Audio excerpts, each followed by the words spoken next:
For the early-to-rise road trippers, the late-night truck drivers, or even the bucket list checking baseball fans, your Wyndham is waiting, no matter who you are, where you're going, or why. With 24 trusted brands to choose from like La Quinta, Days Inn, and Super 8, there's a hotel by Wyndham for everyone. Wyndham Hotels and Resorts, the official hotel of minor league baseball. Get the lowest price at wyndhamhotels.com. Restrictions apply. Visit website for more details.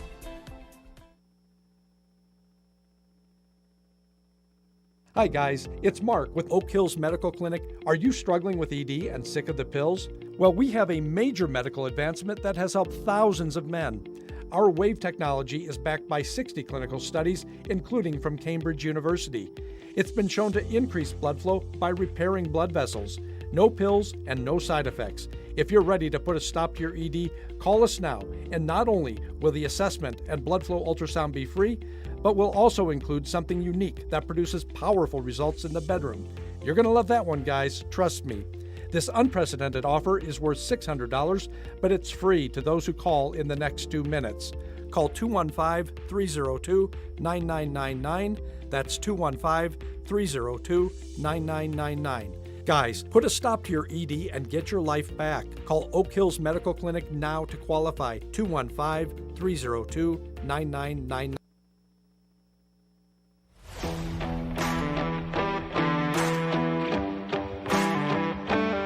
You're listening to Reading Fightin' Phillies Baseball on the Our Phillies Radio Network. Now, out to the ballpark with your broadcasters, Bob McCool and Jake Starr. Good evening, everyone, and welcome to FirstEnergy Stadium. The Reading Fightin' Phillies, the New Hampshire Fisher Cats, going after one another tonight for the finale of the 6-game homestand. Phillies with a chance to split the series if they can come up with a W today. And today, of course, is Mother's Day. Happy birthday to the moms out there. Plenty of them making their way into the plaza as the plaza is now open up, but there are still tickets available if you want to take mom out for dinner and for a ball game on a Sunday night. And it is a beautiful night. A little bit of a wind blowing could be a factor in today's baseball game, but it is a beautiful sunny night here in Reading for the Fightin' Phillies and the Fisher Cats. Alongside my broadcast partner, Jake Starr, my name is Bob McCool. Welcome to the pregame show, brought to you as always by Mike's Sandwich Shop right here in the Stadium District, right down the street from where we sit at Byrne Street and Center Avenue. Phillies with the win last night. It was a 4-1 victory for Reading. And again, now a chance to even the series at 3 apiece if they can take care of the Fisher Cats in today's game. But Jake, there are a lot of things to like about last night's game. It was a very clean baseball game. After the first couple of games, several of the games in this series were a bit of a slugfest, especially the ones won by the Fisher Cats. But of all the things that you like, obviously the pitching is one, but the one that jumped out at me right away is McCarthy Tatum. You have to love the fact that McCarthy Tatum, who had really been struggling of late, really got the offense rolling for the Phils. Second inning, leads off with a one-out home run into the deck. You could feel the weight of the world going away from McCarthy Tatum after that home run. Without a doubt. Talked to him post-game last night. How did it feel after that home run? And he said it felt great. Felt like a nice weight was lifted off the shoulder. Had a good game, too. A lot of productive at-bats as well. Also reached base another time via a walk. But it was that home run that could really do a lot for a guy like McCarthy Tatum, who had a pretty good start to the season, kind of slowed down a bit, was hitting around 100 over his last 10 games before the home run last night. So it just swings like that can really induce confidence in you because, look, baseball is a game of confidence. It's very much as much a mental game as it is a physical game. And for a guy like Tatum to have that confidence boost last night, I think can do a lot of great things for him. So, we'll see. We'll see where he goes from here. He's back in the lineup today. He's playing left field, so I'm excited to see how he can build off what he did yesterday. Yeah, unfortunately, Tyler Henson, the hitting coach for the Phils, was supposed to be our guest today, but the way things happened to be, and that was that the Phils wanted some extra work in the cage, which is a good thing for them and unfortunate for us, so we'll have to catch up with Tyler in our next homestand. But I did get the opportunity to say something to Tyler Henson about it, and obviously he's the guy who's working with these guys on a regular basis. They spend a ton of time, whether they're taking batting practice on the field or in the tunnel, and that was unfortunately the situation because they weren't taking batting practice on the field. They spent a little extra time in the tunnel. These guys are working and working hard to either stay hot or get hot, depending on what the situation was. And I mentioned that to Tyler Henson. I said, had to feel good for McCarthy Tatum last night to get that home run. He just shook his head, laughed, and said, that poor guy, because it's that feeling. And obviously, everybody who has played this game, it doesn't matter what level it's been, but obviously these guys who have played it themselves. Tyler Henson was a very good hitter in his own work right here in Reading in the minor league days before becoming a coach. They've all experienced it. They've all experienced the highs and lows of this game. And when he got to come across home plate, Carlos De La Cruz was waiting for him in the on-deck circle just to congratulate him, give him the hat that gets you a home run, the home run hat that the Phils all wear in the dugout after they have the home run. His teammates certainly felt that relief for him as well. Oh, definitely. And that's the cool thing about baseball. It's one of those sports where when you're struggling, your teammates know, and your teammates are the biggest supporters of you the entire time. So when they see a guy like McCarthy Tatum hit that home run last night, the whole group's rallying around him. They all rally around each other, and that says a lot about this team, because if one thing's been obvious through this being game number 32 of the season so far, has been these guys like each other a lot. They're a really close group, and that's what you like to see. And that's how you know that the slower start that they've played better over the last couple of weeks, but the slower start that they've had, it makes you feel good that they're going to be able to slowly work their way out of it like they are, because of how close this group of guys is. You're watching the pregame show brought to you by Mike's Sandwich Shop, the Reading Fightin Phils and New Hampshire Fisher Cats. Watching it live on Facebook Live. And again, first pitch is coming your way at 5:15. If you're listening to our radio broadcast, I'll have that for you coming up at 5:15 tonight with first pitch. So that was point one of what I thought was three main ingredients to the win last night for the Phils. Again, a 4-1 victory. Obviously, that was only one run, and that was the solo home run by McCarthy Tatum. But they scored their other 3 runs, 2 in the 6th inning and 1 in the 7th, all without having a hit in any of it. A walk, hit batter, an error on a try to turn of a double play, allowed 2 runs to score at one point in time. And then you mentioned the productive at-bat by McCarthy Tatum a little bit later on. Matthew Kroon got on with a walk, stole second, a ground ball to the right side by McCarthy Tatum, got into third base. Cody Roberts brings him across with a sacrifice fly. Want to call it small ball, call it whatever you want to call it, but you score 3 runs without the benefit of a base hit, and all of a sudden you take a 1-1 game, you turn it into a 4-1 game. That's a huge difference. Without a doubt, and this is a team that has relied on power and big hits mostly throughout the season to produce its offense. Going into today, game 32 of the season, Reading still ranks tops in the Eastern League in hitting at .260. They rank in the top half of the Eastern League in on-base percentage, in runs per game, in home runs as well. But an area where they don't rank toward the top of the league is sacrifice bunts and especially stolen bases. We've seen them try and get the wheels turning on the base pass a little bit. They've tried to stretch for extra bases. They've tried to steal some bags.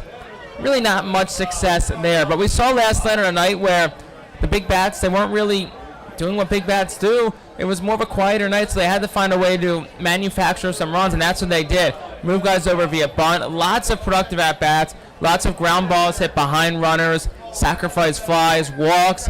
They really did it all last night, and even the nights where you're hitting lots of extra base hits, you're hitting a lot of home runs, you can still play small ball. There's nothing wrong with that, and I think that's an identity this team's going to try and take and say, hey, we can beat you by hitting the ball very far. We can also beat you by laying bunts down 10 feet in front of home plate. Crowds are filing in for tonight's game. Again, Mother's Day, and all women receiving a pink hat. Fans can run the bases when the game is over with. It looks like it will be an absolutely great night, and what will make it even better is for the Phils to take home the W and, again, split the series. So I said that there were three key things that I thought made the game so good for the Phils in addition to just getting the win.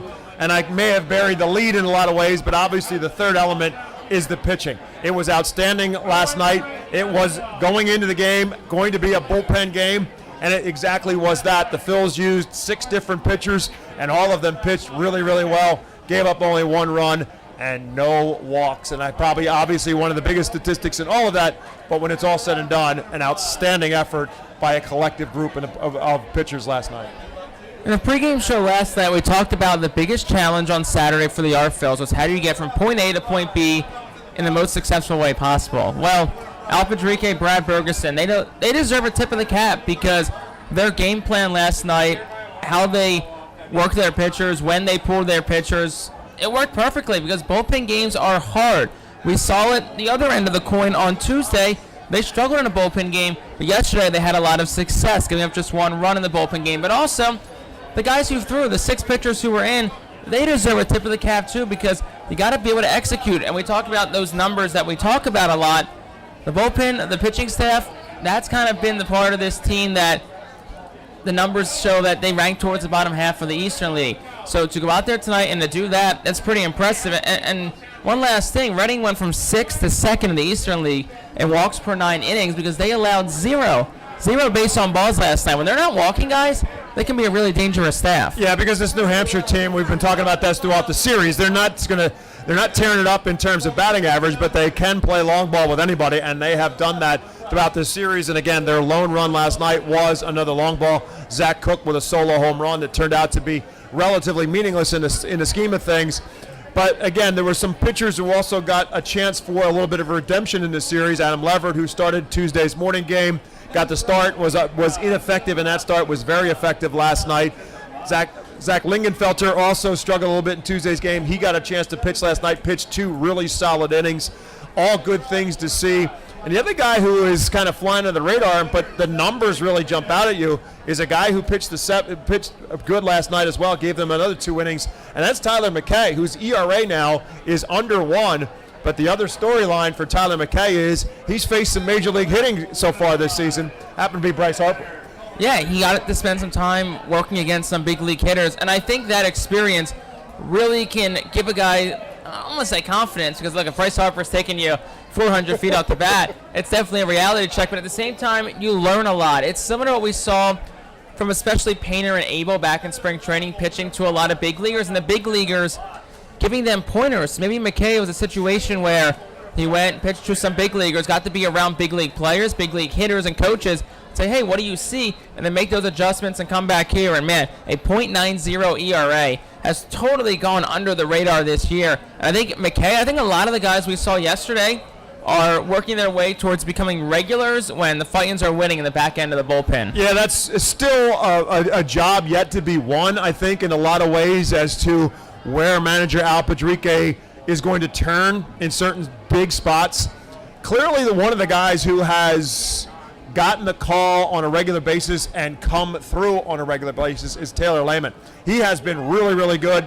Another clean inning for him last night. Brett Schultz got the call for the 9th inning and a save opportunity.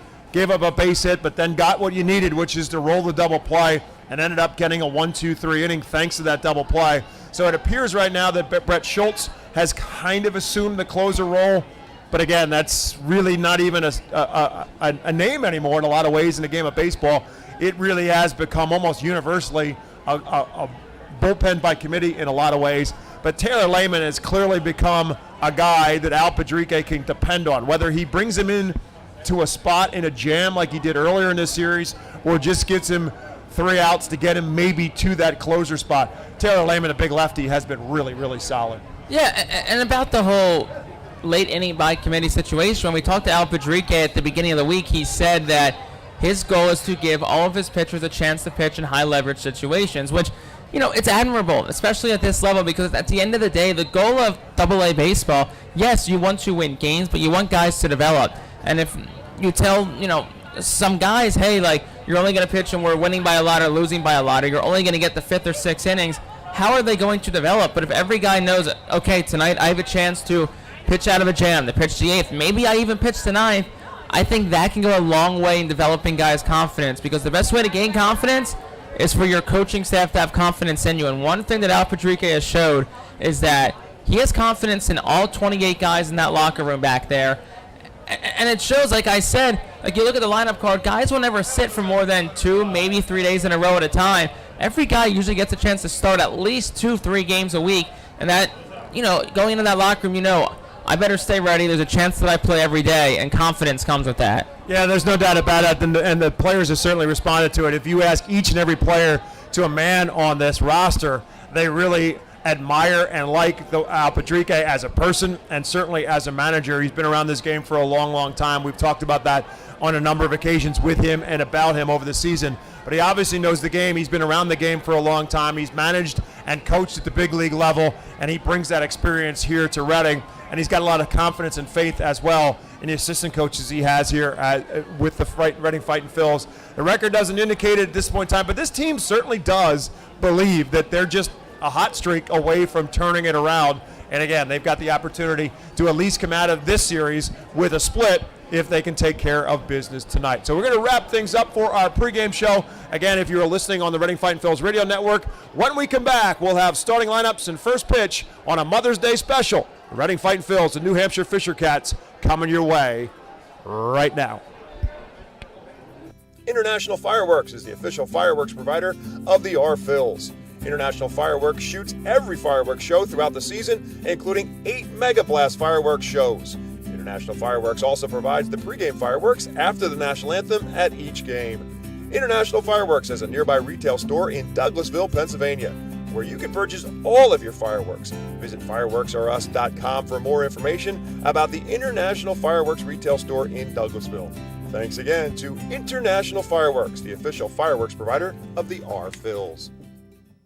Star City Boxing, located at 4760 Schuylkill Avenue in Reading, is a 501c3 non-profit boxing gym unlike any other. Our goal is not only to help you be fit, but to be the best outlet for our youth and community. We welcome anyone who wants to improve their way of life, be fit, and box competitively or non-competitively. We work with you to reach your goals in and out of the gym. Stop in and meet our stars today. Check us out and follow us on Facebook, Instagram, and Twitter for upcoming events and happenings. And visit our website today at starcityboxing.org for more information on how to join, volunteer with our youth, or support our efforts in the community. Star City Boxing is a proud continued 2023 Phils Fiesta Friday partner. The Penn State Health St. Joseph's 67 Club is the original hospitality area at FirstEnergy Stadium. Conveniently located along the third base side, the 67 Club gives you a front row seat to all the action at the hot corner. The area is safely protected from line drives with a large see-through net. Starting at $34, groups of 20 or more can enjoy a 2.5-hour all-you-can-eat buffet. Children 4 and under are free. Visit rphils.com or call us at 610-370-BALL to reserve your group outing today. Humane Pennsylvania is an innovative national leader in animal welfare with adoption centers, accredited nonprofit veterinarian hospitals, emergency animal rescue services, community pet assistance programs, and a free community dog park. At HPA, we are passionate about going the extra base to keep your pets healthy and happy at home with you. With a variety of services and different ways and times to access them and variable pricing, Humane Pennsylvania is here to provide your pets with exceptional care, how, when, and where they need it. Visit humanepa.org for more information. White Star Tours and Travel Centers offers the Phils fan road trip again this season. It's your chance to hit the road with other Phils fans, see an Phils road game, meet with an Phils player, and also see an Iron Pigs and Phillies road. Good afternoon, everyone, and welcome. FirstEnergy Stadium, America's classic ballpark, welcomes the Reading Fightin' Phils, the New Hampshire Fisher Cats. Game 6 of this homestand for the Fightins. They need a W today to even the series at 3 games apiece. The Fisher Cats come in at 16 and 15 overall. Phils, after the win last night, a 4-1 victory for Reading. They are now 12 and 19. Alongside my broadcast partner, Jake Starr, my name is Bob McCool. First and foremost, happy Mother's Day to all our moms out there watching and listening to Reading Fightin' Phils. Great crowd on hand today. All the ladies in attendance got a pink hat. Plenty of them are scattered around the crowd. And a good crowd on hand on another Sunday and another sunny nice weather day. However, it's a bit breezy as we come into play as it's all takes place today. Take a look at our Golden Oaks Landscaping starting lineup for the Fisher Cats. They will go this way today. Stuart Baroa back in the leadoff spot. He's in center field. Dylan Rock is the designated hitter. He's in the 2-hole tonight. Damiano Palmigiani is at first base tonight. Will Robertson back in the lineup. He's in cleanup and in left field. Batting fifth, third baseman Orelvis Martinez. Batting sixth, second baseman Trevor Schwecke. Batting in the 7th spot is shortstop Luis De Los Santos. Batting 8th and getting his first start since getting called up from High A Vancouver is Carl Ellison. And batting in the 9th spot is right fielder Zach Cook. They will be facing left-handed pitcher Josh Hendrickson for the Phils. Well, first of all, very happy Mother's Day to my mother, grandmothers, and all of the moms out there. Ton in attendance today, all sporting the #1 mom, our Phil's Pink Cat, brought to you by Reddy McGlynn Cancer Institute. But Josh Hendrickson on the mound for the R Phils, 6th start of the season, 0-2 with a 5.40 ERA, 21 2/3 innings pitched, 26 hits, 9 walks, and 19 strikeouts. Opponent sitting 289 against the lefty from Australia. Stuart Baroa leads off. He is a switch hitter, and there are 2 left-handers in Cesar Martin's lineup. And the first pitch from Josh Hendrickson. Baroa up on the bat as if he's going to bunt, takes it for a called strike 1. So our game is underway. Baroa at 269 on the season, 4 for 13 in the series. 0-1 pitch to him is just a bit low for a ball. McCarthy Tatum is in left field. Johan Rojas back patrolling center field. Ethan Wilson again in right field. Nick Podko gets the start at first base today. Oliver Dunn back at second. Madison Stokes at short. Matthew Kroon at third. And Max McDowell doing the catching for the Phils. Hendrickson comes with the off-speed pitch that misses, breaks around the plate for it. Now a 2-1 strike count to Stuart Baroa. Big swing this time at the off-speed pitch. He's way out in front of it. Now it's 2 strikes. Baroa off yesterday in Thursday's game, had a single, a double, and was on base by way of error.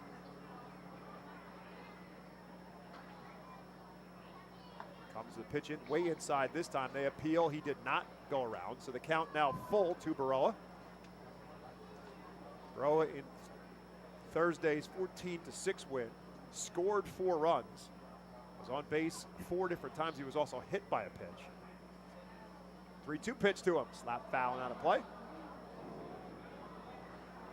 Our game time weather forecast brought to you by the good folks at EPAW. 73 degrees.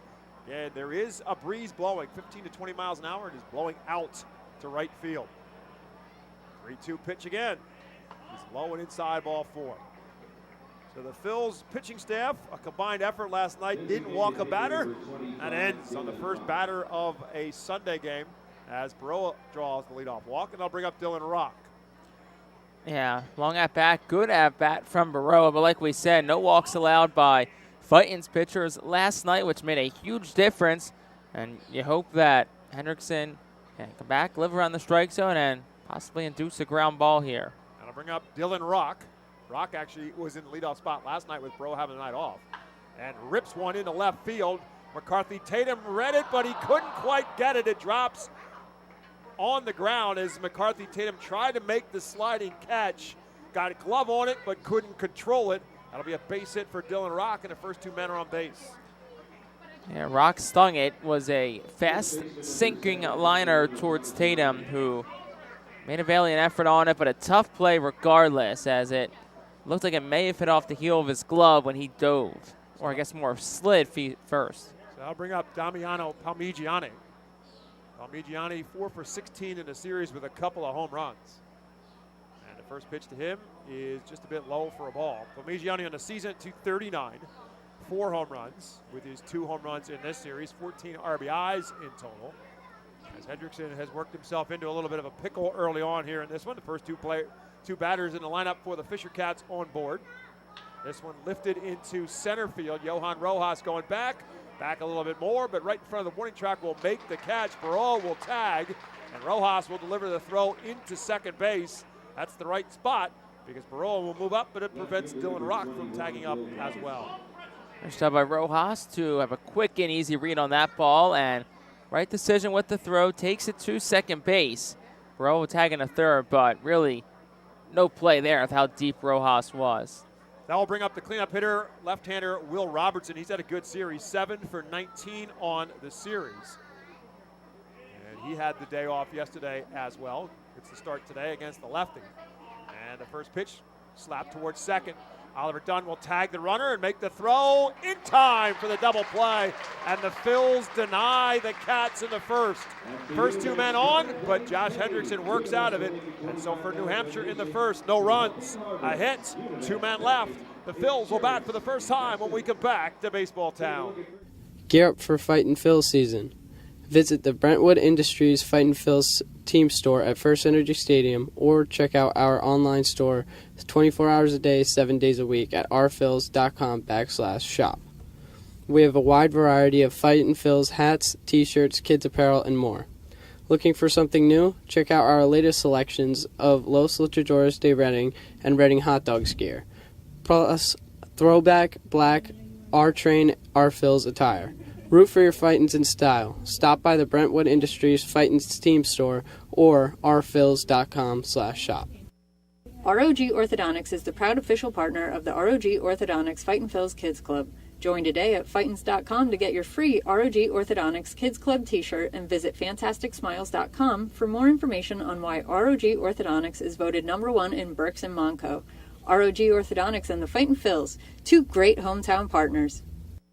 Fans, nothing beats a great day at Golden Oaks Golf Club. Located just minutes from Reading, Golden Oaks is a beautiful, award-winning golf course open to the public with perfect greens, lush fairways, and a course playing for 5 sets of tees. Bogey's Pub is open to the public with the area's best full-course menu, featuring indoor and outdoor seating and TVs to watch your favorite sports teams. Let the Golden Oaks Golf Club team cater to your need. Lunch, dinner, golf outings, parties, company events, and fundraisers. Visit our website at GoldenOaksGolfClub.com and follow Golden Oaks Golf Club and Bogey's Pub on Facebook. Golden Oaks Golf Club, where great memories are made. Here is the lineup for the Reading Fightin' Phils, presented to you by Golden Oaks Landscaping. Madison Stokes again will lead off. Carlos de la Cruz bats second. Johan Rojas is third. Oliver Dunn again in the cleanup spot. Matthew Kroon is fifth. Ethan Wilson will bat sixth. McCarthy Tatum is seventh. Max McDowell is eighth. And Nick Podko will bat ninth.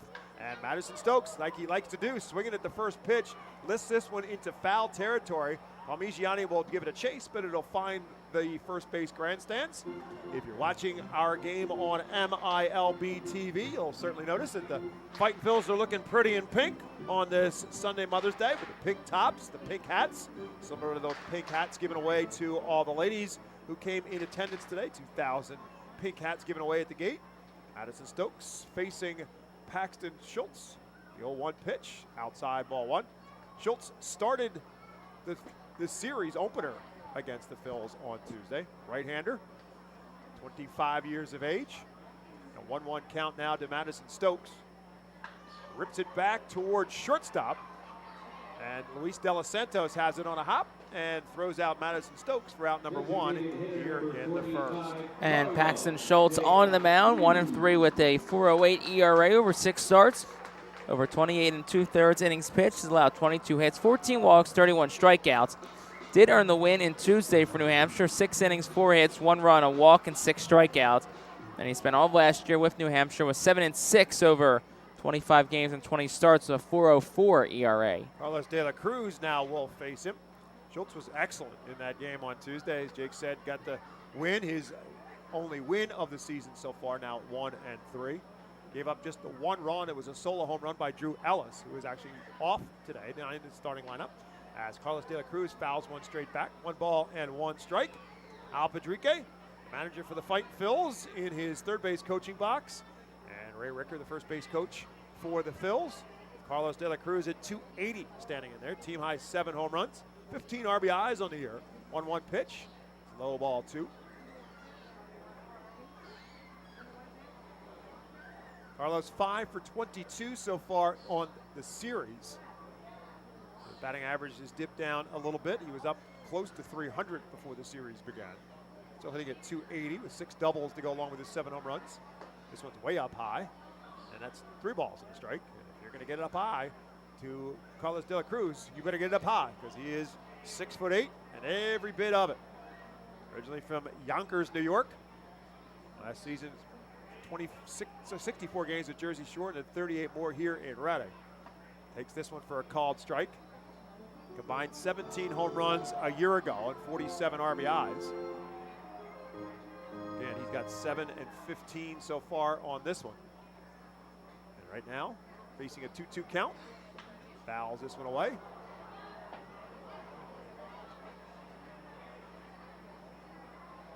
Schultz, originally from Orem, Utah, played his college baseball at Utah Valley. Was selected originally by the Milwaukee Brewers in the 2019 draft. Traded to Toronto. As a player to be named later in a trade for Derek Fisher. Derek Fisher, by the way, is somewhat of a local product. Played his high school baseball at Cedar Crest High School in Lebanon. And Schultz misses outside to De La Cruz, who becomes the Phil's first base runner by way of walk. Good at bat by Carlos De La Cruz. Works a good quality at bat, like we talked about, winning at bats early on in the ball game. That's what you want from the top of your lineup, especially these tone setters: Rojas, De La Cruz, Madison Stokes. Johan Rojas, after an 0 for 4 last night in his first game back after missing a couple after tweaking his ankle, chasing after a ball in the gap earlier in this series. And Johan takes the first pitch from Schultz over for a called strike and a 95-mile-an-hour fastball. Rojas now at 294 on the season, a couple home runs, 15 RBIs. Again, a ton of those RBIs really coming after that switch of him from the leadoff spot to the 3-hole. Batting average soared, so too did the run productivity. Got a man on first in De La Cruz. There's a pickoff attempt. No problem for De La Cruz to dive back in. Will Robertson is in left today for the Fisher Cats. Stuart Burrow is in center. Zach Cook is in right. Damiano Palmigiani goes from third base last night to first base today. Trevor Schwecke at second. De Los Santos at short. Elvis Martinez is at third. And Carl Ellison is behind the plate. Pitch way outside to Rojas. Now the count to Johan Rojas is even at 1 ball and 1 strike. 6 doubles and a triple for Rojas on the year so far. Still leads the team in steals with 8, although he hasn't had one for a little while. This one ripped into left center field. Robertson broke in and dives and makes the catch in full extension. Tremendous grab by Will Robertson in left field. Hesitated for a moment, thought it was going to be deeper than it was, and then in an all-out sprint and a full extension dives and picks it off the ground. Robertson started back as well. I don't think he read the ball off the bat right away and then had to race in quickly. What a play, though, regardless, from Will Robertson in left. So that will bring up Oliver Dunn. Man on first now in 2 outs. Dunn 3 for 11 in the series with a couple of home runs. And he fouls this one off. Oliver played last night, but from a batting standpoint, he almost had the night off. He walked twice and it was intentionally walked the 3rd time before eventually striking out in his final at-bat. He's at 261 on the season, 6 doubles, 2 triples, 3 home runs, 15 RBIs. Not a very big lead for De La Cruz. The ball is trickled back through the middle. De Los Santos dives, makes the stop, but will not throw out Oliver Dunn. That'll be a base hit for Dunn. 2 on now and 2 out for the Phils. Oliver Dunn now matches his season-long on-base streak at 9 with that infield hit, but one of those same things. Sounded like the bat may have broken too, but a little jam shot that De Los Santos gets to, but really tough play regardless for the shortstop. Yeah, he fielded that ball actually on the second base side of shortstop. And again, cheating that way with a left-handed hitter, but he went a long way to get it. And once he got to his knees with a left-handed hitter and Dunn and got decent wheels, he beats it out. That'll bring up Matthew Kroon with 2 on and 2 out. Kroon at 275 on the season, tied for team high in RBIs with 18. Tied with a man on the on-deck circle, Ethan Wilson, for team high. RBI spot here for the Fight, trying to get an early lead. Bottom half of the 1st inning. And that one's over for a called strike. 1 ball and 1 strike to Matthew Kroon, sporting a pink bat to go along with his pink jersey. And the pink hats that the fans are wearing. Pink stirrups as well from some of the players. 1 ball and 1 strike to Kroon. Kind of checked his swing and kind of swung at it and didn't do much with it other than foul it off. A major piece of indecision there for Matthew Kroon, but he did foul it off, and now the count is 1 ball and 2 strikes. Carlos De La Cruz also sported that pink bat, similar one that Matthew Kroon currently holds.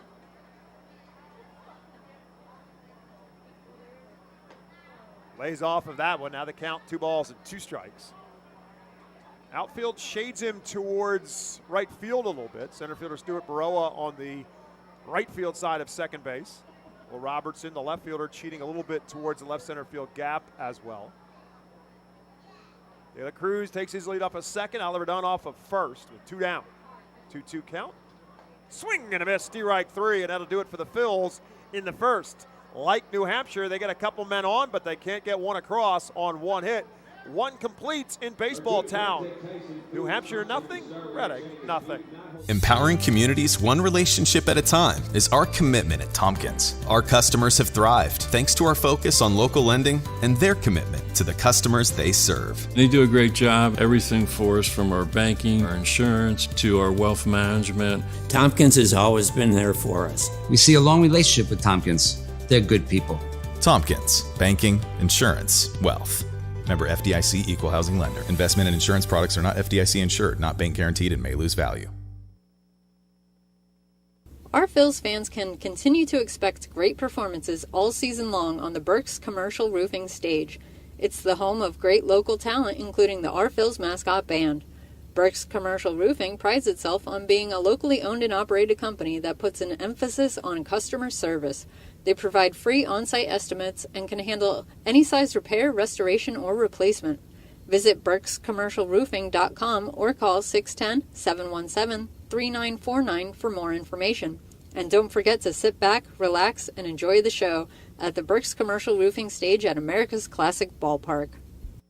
Burke's Packing is a family-owned and operated meat processor located here in Reading, specializing in hot dogs, ham, specialty meats, and more.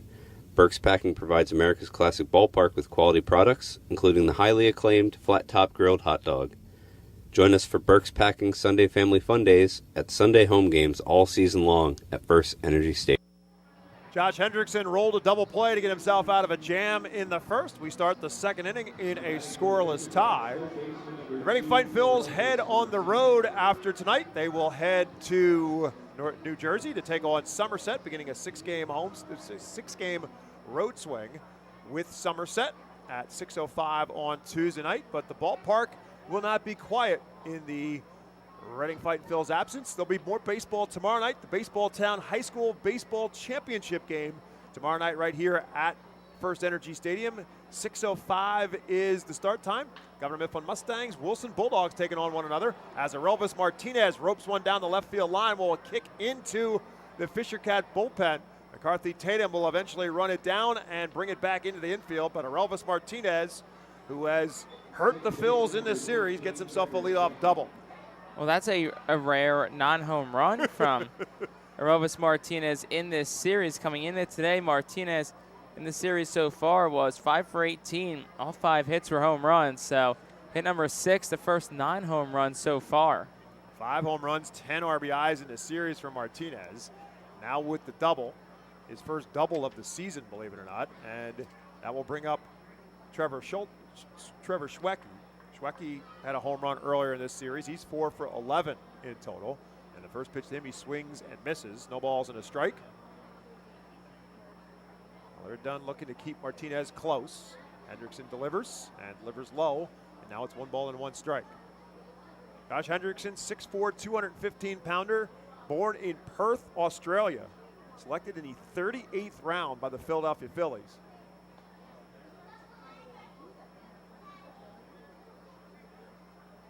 Comes with a curveball but misses outside, and it's now 2 balls and a strike. Just to give you a perspective on what that means as a 38th round draft pick, he was the 1,140th player chosen in the 2019 draft. And he's still pitching in professional baseball out of University of San Diego. This one tapped towards short. Madison Stokes has it on a hop and makes the throw across the diamond and holds Arelvis Martinez at second base. 1 down. Nice job by Hendrickson to get a ground ball to the left side to keep the runner there. But, you know, guys like Hendrickson nowadays might not get a chance because the MLB draft condensed to just 20 rounds from what used to be about 50.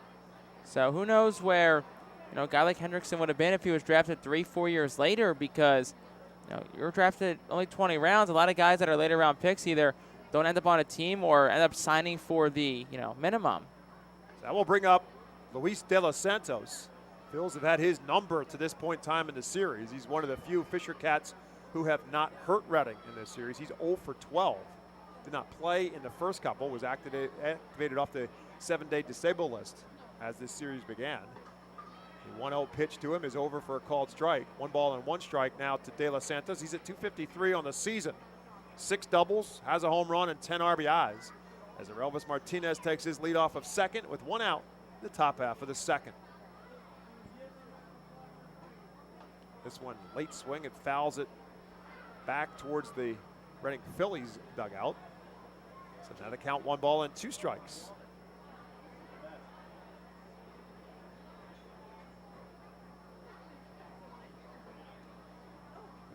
Outfield plays De Los Santos pretty much straight away. Yohan Rojas takes a couple of steps in with 2 strikes. Pitch to the plate way outside. Now it's 2 balls and 2 strikes to De Los Santos.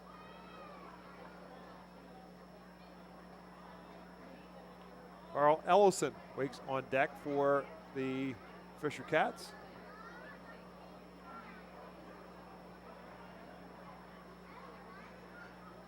Hendrickson now takes a look back at Martinez, comes and slapped again towards short.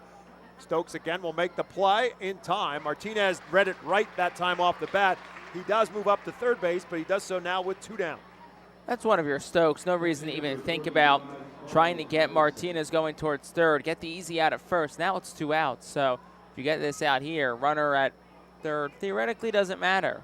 Yeah, it's a little more important to keep him there with nobody out, so he's not at third with 1. Then with 2, because obviously the fly ball scores him, as Carl Ellison will bat.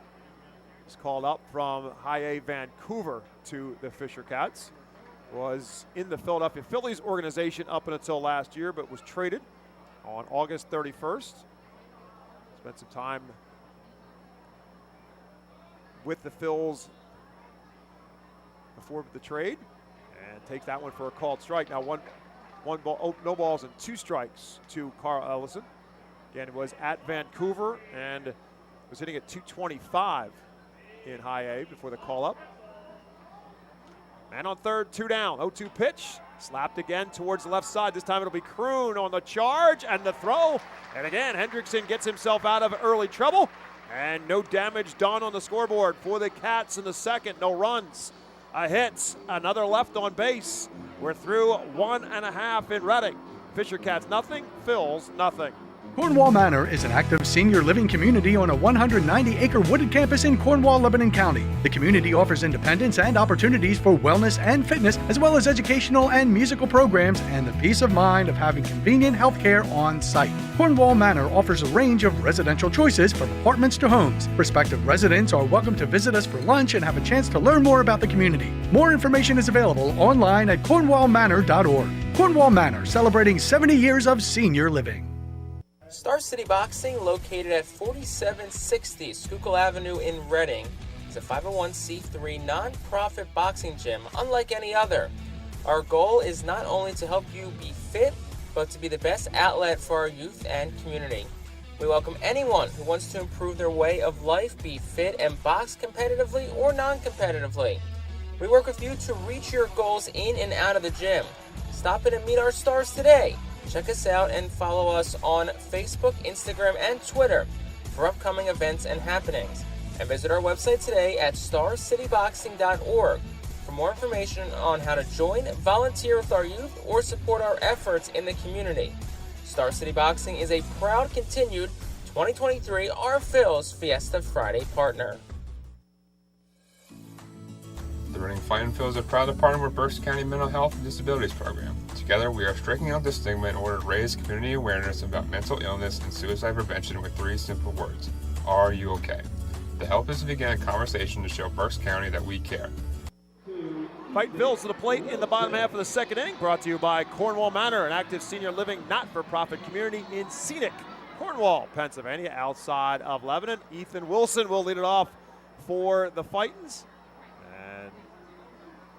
And Again, I mentioned a moment ago that Paxton Schultz was acquired by the Toronto Blue Jays organization from the Milwaukee Brewers in exchange for Derek Fisher, who played his high school baseball at Cedar Crest, which is in Cornwall and Lebanon, Pennsylvania. So that's the reason for the tie-in as he's on the mound today. Ethan Wilson looking to break loose a little bit. He's off the skids a little bit in this series, just 2 for 16 as he fouls the first pitch away.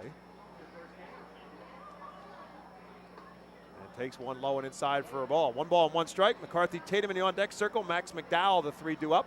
Raul Padrique's Fightin' Phils here in the bottom of the second.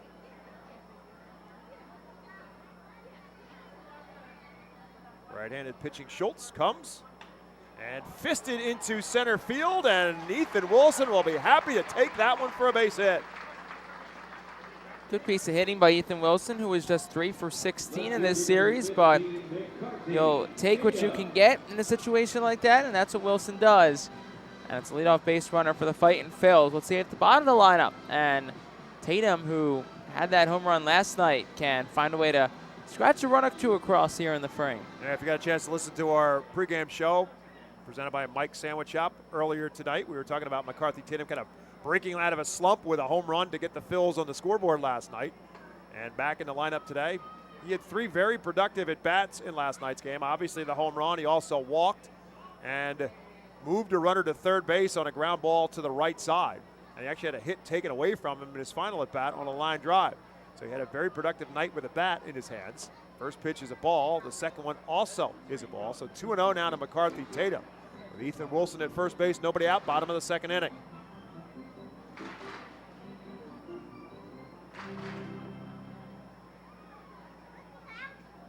Tatum with 2 home runs now in the year, 8 RBIs with that solo home run last night. Wilson takes off. Tatum swinging and fouls it out of play. It's out of the count now, 2 balls and a strike. McCarthy from Clovis, California, was a 10th round draft pick of the Phils in 2019 out of Fresno State. And Jake, I got to tell you that I think that McCarthy Tatum was destined to come to Reading. He majored at Fresno State in construction management. And what better place to be than Reading with construction going on every day when the team is not here at the Redner's Event Center. As pickoff attempt allows Ethan Wilson to dive back in. Hey, just look at right center field pretty much any weekday for the last 6 months, and you'll see plenty of construction. Front office here at Reading Phillies, they've gotten a degree in construction management over the course of the last 6 months. With everything that's gone on as McCarthy Tatum fouls it out of play. Count now even at 2 balls and 2 strikes to Tatum.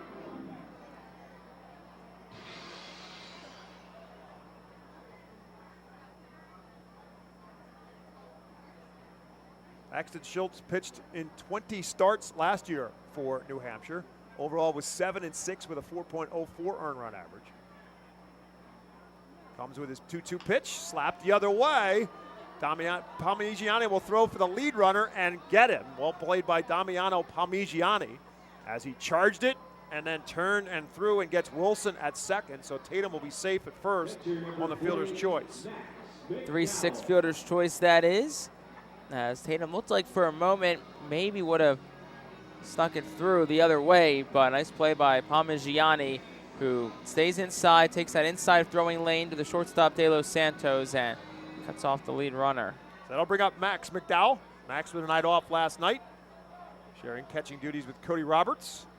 Bats with a man on first base now and 1 down. And the first pitch to McDowell is over for a called strike. Max didn't think so. McDowell at 236 on the season, a home run and 7 RBIs. Tatum takes his lead off of first. Slap the left side, out of play. So he quickly gets ahead of Max McDowell, no balls and 2 strikes.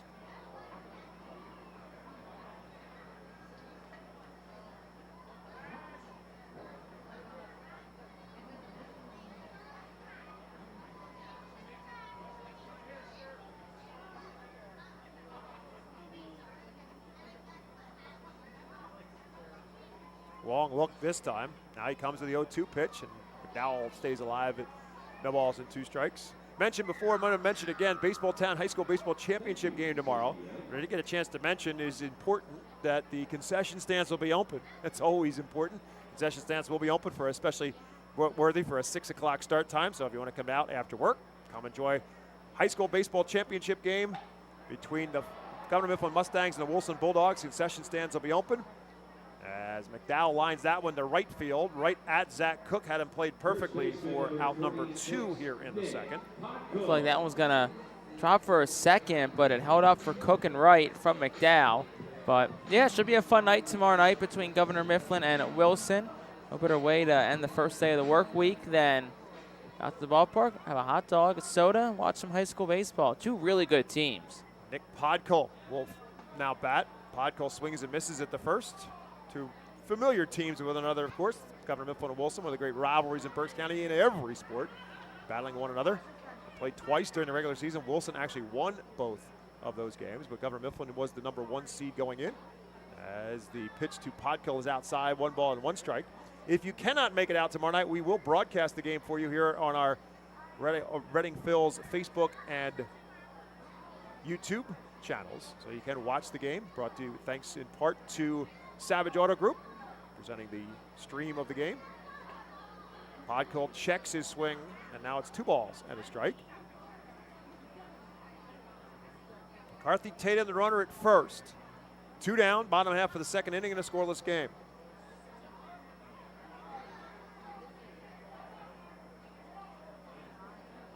Good lead for Tatum. Schultz thinking so too. He'll go with the pickoff attempt to get him diving back in.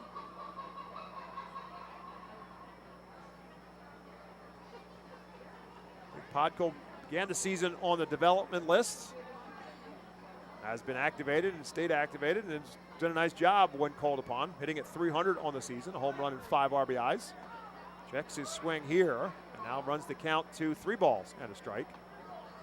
Ethan Gorsak is behind the plate tonight. Austin Snow is at first. Andy Simons is the third base umpire, although right now he's at second base with the 3-man rotation in the Eastern League.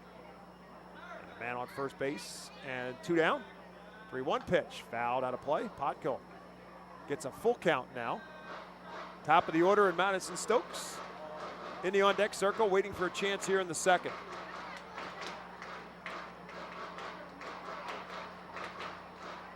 Podkul got the start in Wednesday's game 2 of this series. Went 0 for 3. Can play first base, can play third base. Can also DH for Al Patrique's crew. 3-2. Tatum takes off. Swing and a miss. Strike 3. And for the second straight inning, Paxton Schultz retires the Phils with a strikeout to end the side. For Reading in the second, no runs, a hit, no errors, 1 laugh, 2 complete, and the score remains the Fisher Cats nothing, the Phils nothing. Cornwall Manor is an active senior living community on a 190-acre wooded campus in Cornwall, Lebanon County. The community offers independence and opportunities for wellness and fitness, as well as educational and musical programs and the peace of mind of having convenient health care on site. Cornwall Manor offers a range of residential choices from apartments to homes. Prospective residents are welcome to visit us for lunch and have a chance to learn more about the community. More information is available online at cornwallmanor.org. Cornwall Manor, celebrating 70 years of senior living. The Fightin' Phils know who to call for trash and recycling services. A proven winner, JP Mascaro & Sons. The industry leader for over 50 years.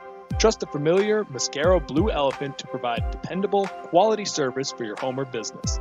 That's JP Mascaro & Sons, one of the top companies in its industry.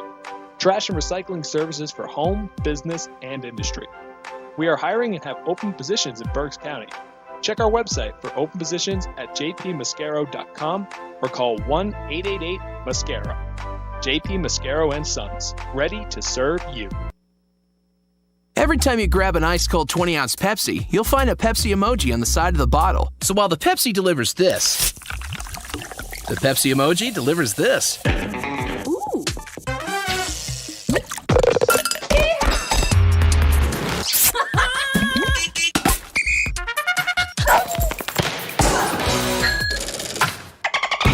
So go ahead, crack open a Pepsi, and tell the world how you feel and what you love with Pepsi emojis. Say it with Pepsi. Scoreless ball game as we head to the third inning. 9-1 and 2 due up for the Fisher Cats here in the third. Zach Cook will lead it off. Cook responsible for all the offense last night for the Fisher Cats with a solo home run. Lines one right back up at us, just above us. Hit just above the window, about 2 or 3 inches lower, and it could have been a souvenir. But instead, it was denied off the top as Cook takes the second pitch for a curveball and a called strike. No balls and 2 strikes to Zach Cook, who's hitting at just 154 on the season. Didn't even get his batting average out before he took a foul ball at us. Another curveball, this time he hooks it foul off the facing of the Savage 61 dugout suite. Rolls out into fair territory, so stoppage of play.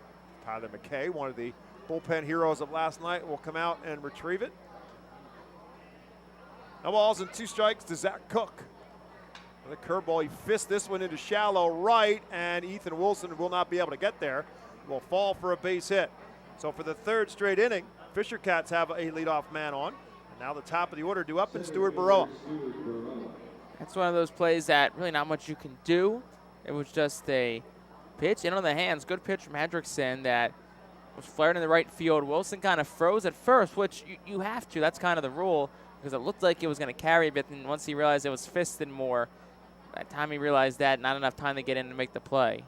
Baroa walked his first time up, shows bunt, pulls it back, and takes it for a strike. Baroa has shown bunt a lot in this series. I don't know that he's actually attempted a bunt, but he has certainly shown it a lot. A man on base and nobody out here in the top half of the 3rd. Good size lead for Cook.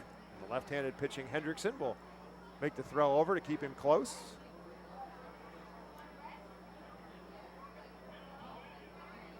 Baroa got as far as 3rd base, but a double play took Hendrickson out of some trouble in the 1st. Throws this one inside. Now the count is even at 1 ball and 1 strike.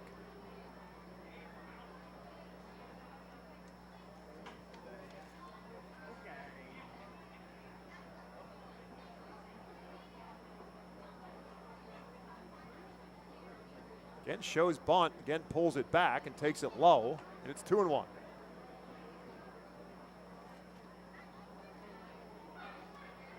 Dylan Rock in the on-deck circle for the Cats. As Cook takes his lead. He's headed back to first. There's a pickoff attempt again. So that's 2. Baroa at the plate, currently riding a team active hit streak best. That's 6 in a row. Checks his swing and hits off the nub of the bat, foul. And so the count now 2 balls and 2 strikes to Stuart Baroa. Dismayed by the fact that the ball hit the handle of his bat on the check swing. Now he chokes up a little bit more with 2 strikes. Takes one outside for a ball. It's 3-2. Hendrickson has given up just the 1 walk to Baroa to lead off the game.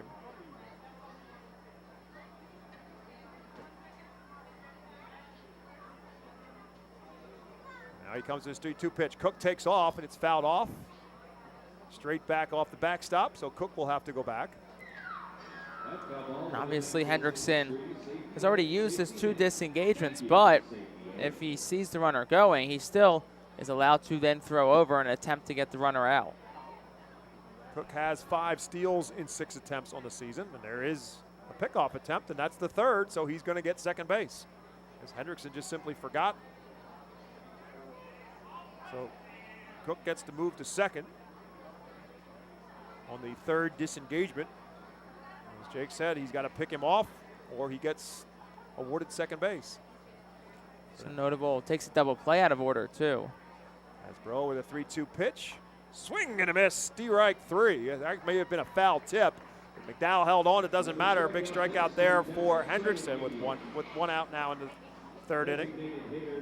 Well, yes, Hendrickson has allowed his fair share of base runners so far in this game. He's done a really good job of pitching with them on, so that's credit to him. When in those high leverage spots, when more high stress pitches, Hendrickson doing a good job buckling in. That's his first strikeout as he faces Dylan Rock, who got a base hit off him his first time up. This one he lifts into center field deep and going back and looking up. It's over the top of the railing and into the Redners Event Center Dylan Rock got it up in the jet stream, blowing out the right center field, and it just kept on drifting. That's a 2-run home run, and the Fisher Cats get on top 2-0. That was one of those, like we said, the wind blowing out towards right center field. That's exactly where he hit it. Just got it up in the air there, hit the other direction, and just carried out of the ballpark. Second home run of the season for Dylan Rock. RBIs number 7 and 8. And now Damiano Palmigiani will step in. He takes one outside for a ball. Palmigiani's got a couple of home runs for the Fisher Cats in this series. Not a whole lot of players who haven't had a home run for the Fisher Cats in this series. That is the 15th home run that New Hampshire has hit in this series. As Palmigiani takes another one outside for a ball 2.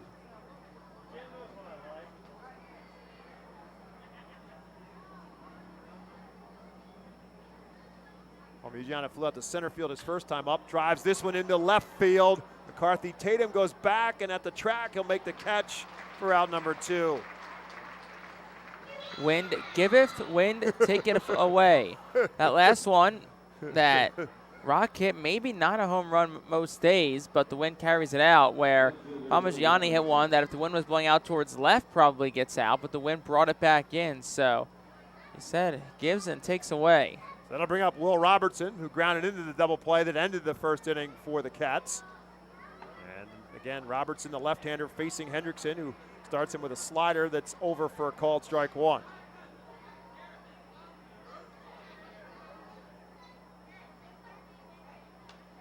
Fouls this one out of play.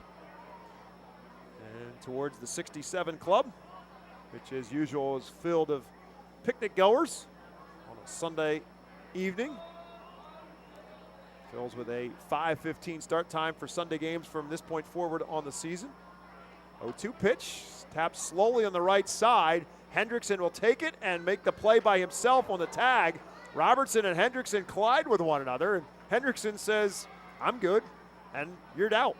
So that won the inning for the Cats, although they do get some damage on the 2-run home run by Dylan Rock on 2 hits. We head to the bottom of the third. It's now New Hampshire 2, Reading nothing.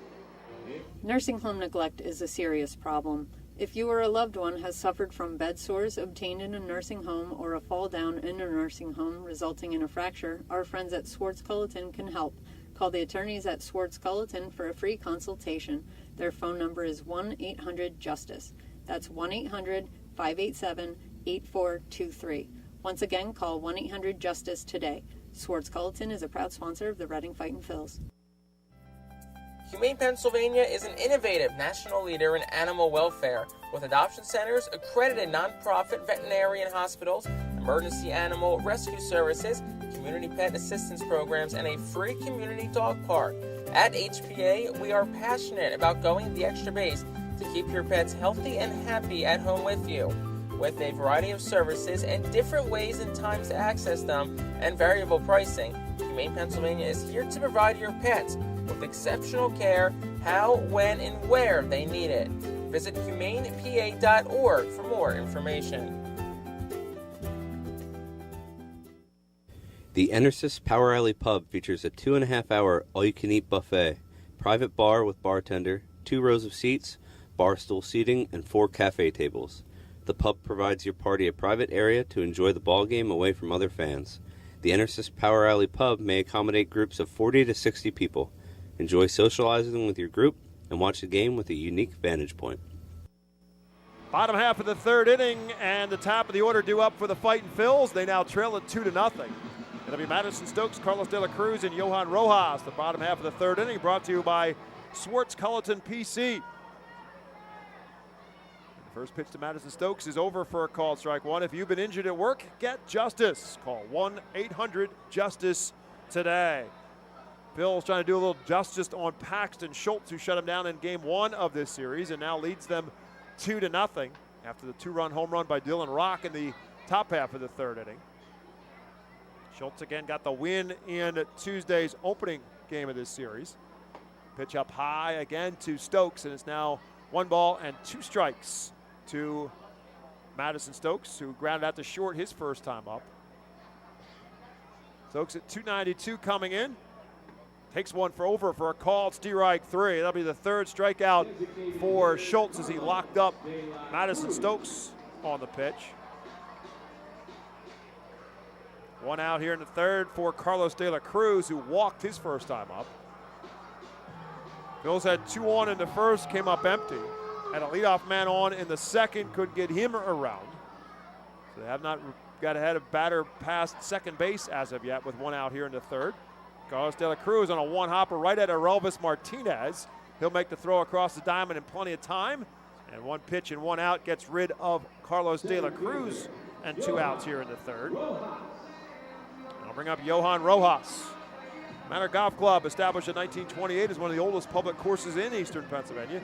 Located between Philadelphia, Lancaster, and Allentown, Sinking Spring. The Manor Golf Club offers a true test of golf on a traditional championship-style golf course where shot making takes precedence over length. Visit themanorgolfclub.com for more information. Johan Rojas takes one outside for a ball. Johan flew out to left field his first time up on a sinking line drive and a nice play by Will Robertson to take away a base hit. And he takes one over for a called strike here. Now 1-1 to Rojas.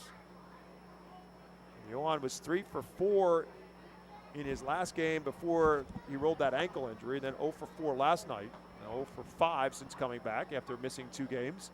Takes this one up high for a ball. It's 2 balls and a strike.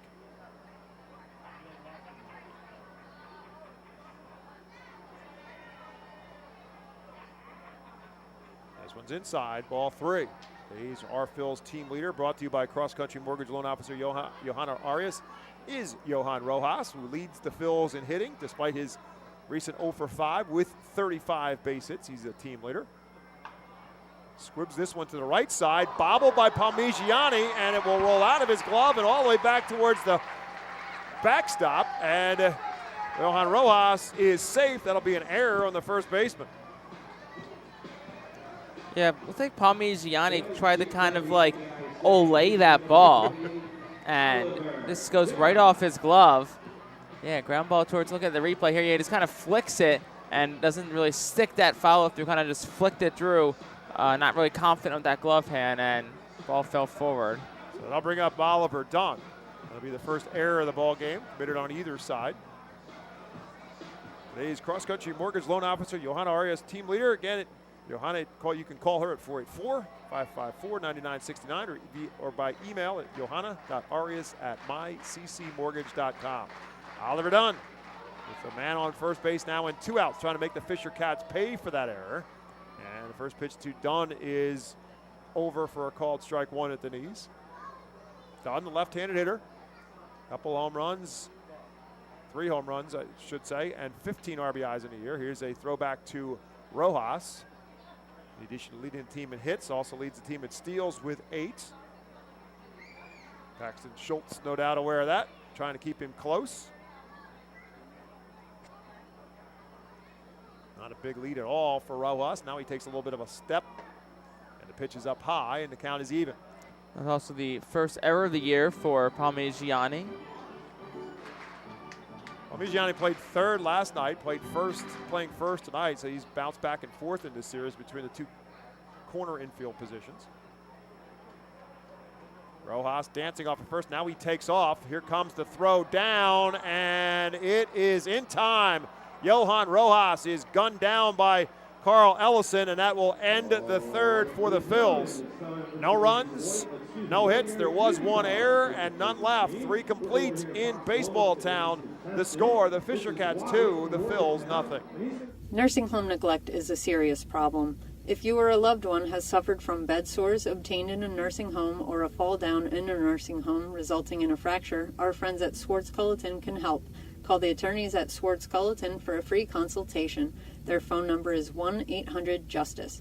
That's 1-800-587-8423. Once again, call 1-800-JUSTICE today. Swartz Culleton is a proud sponsor of the Reading Fightin' Phils. Are you looking for a reliable food distributor to meet all your culinary needs? Look no further than our trusted team at Feaser's Food Distributors. For over 120 years, our products have been sourced from the best farms and suppliers, ensuring that you get the best ingredients for your restaurant or organization. From fresh produce to premium meats, Feaser's supplies everything but the appetite. Visit Feasers.com today to experience the difference in working with a top-tier, family-owned food distributor. Feasers, your partner for success in the kitchen. Looking for a fast and hassle-free way to get your snacks and non-perishable groceries?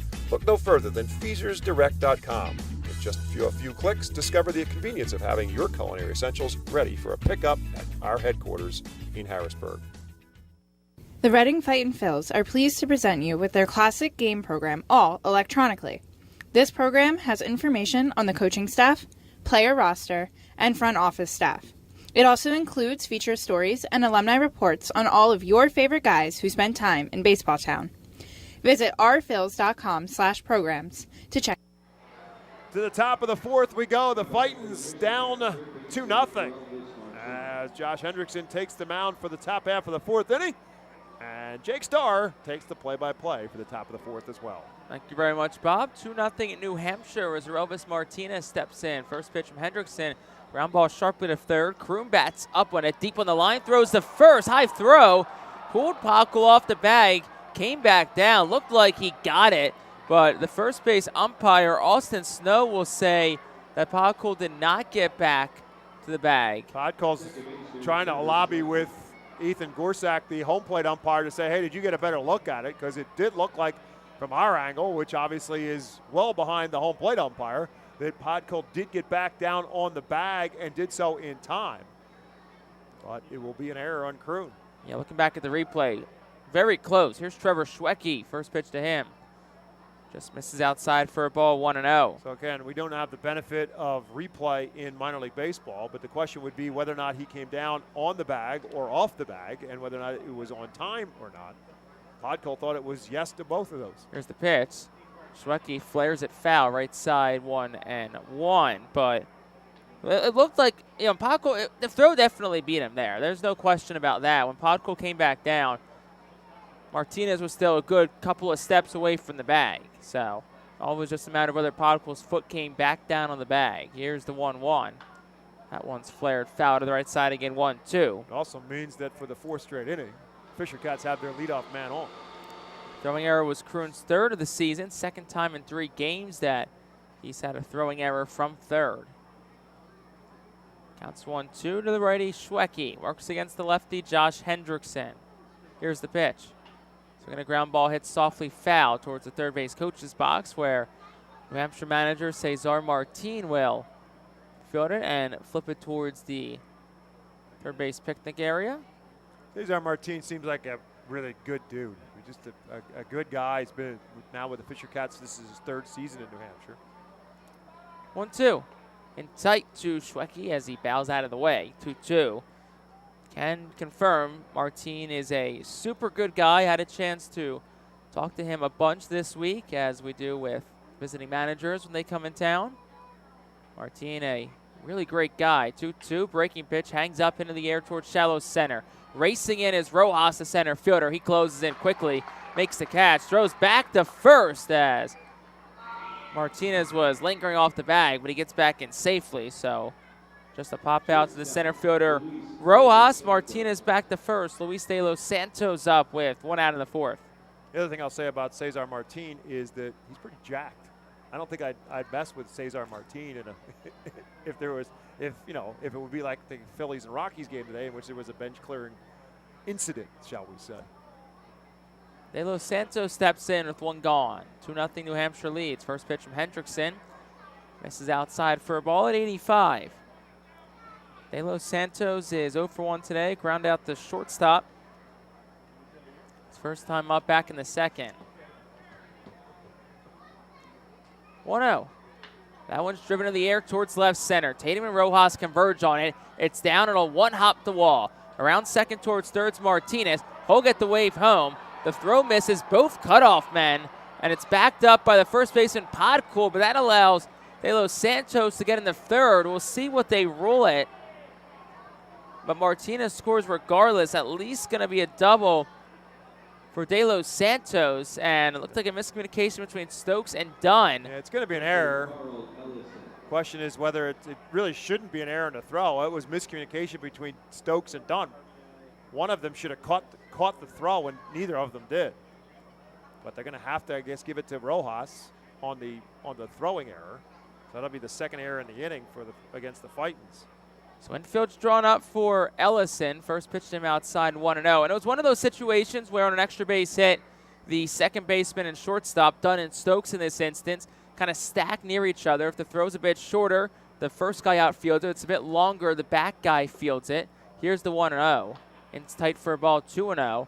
And just, I guess there was a lapse of communication. That's exactly what it was, because it was not an errant throw. It was in the direction of both of them. It's just that neither one of them caught it or called for it, and the ball falls to the ground. 2-0, and tight for a ball, 3-0 to Carl Ellison.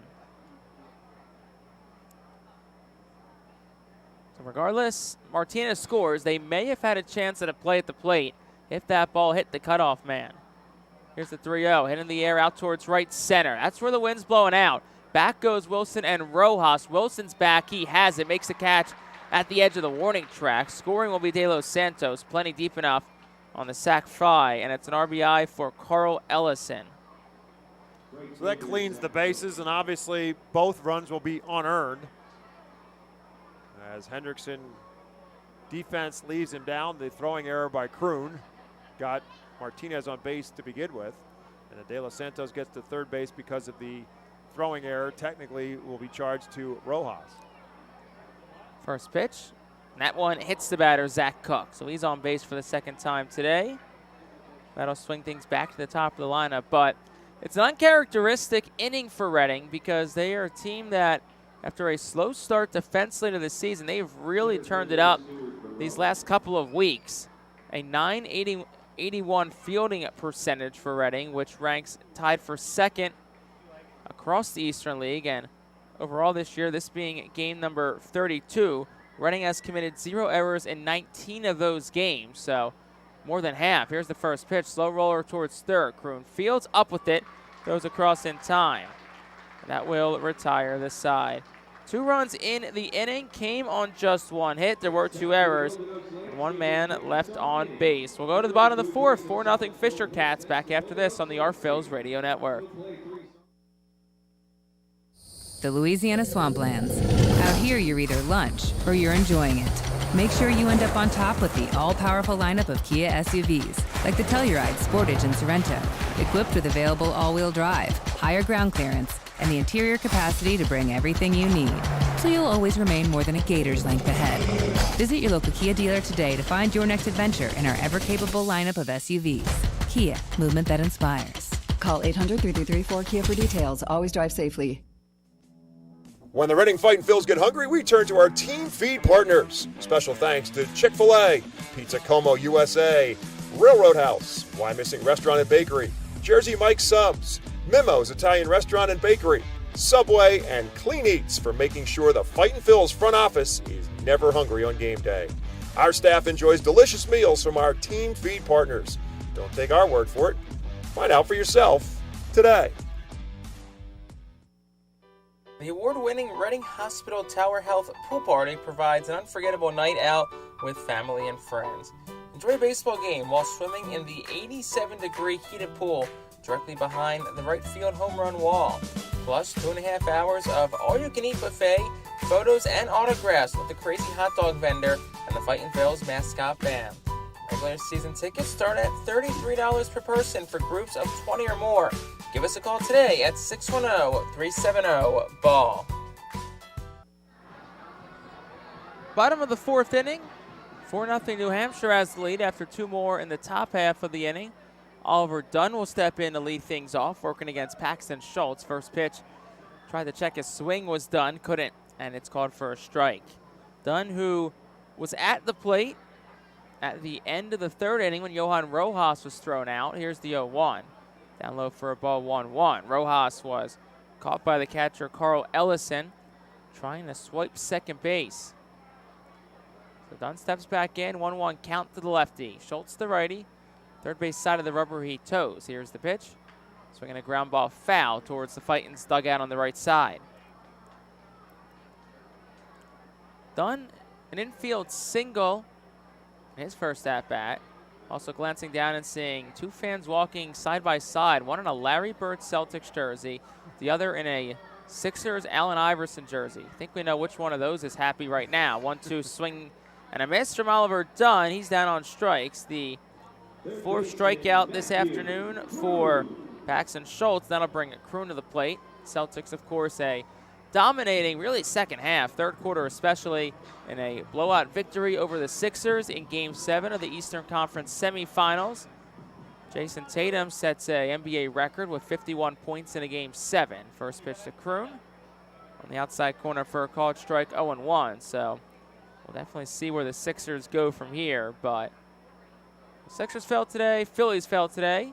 See if the Fightin' Phils can give the fans something to cheer about. Here's the 0-1. Kroon lines it towards right.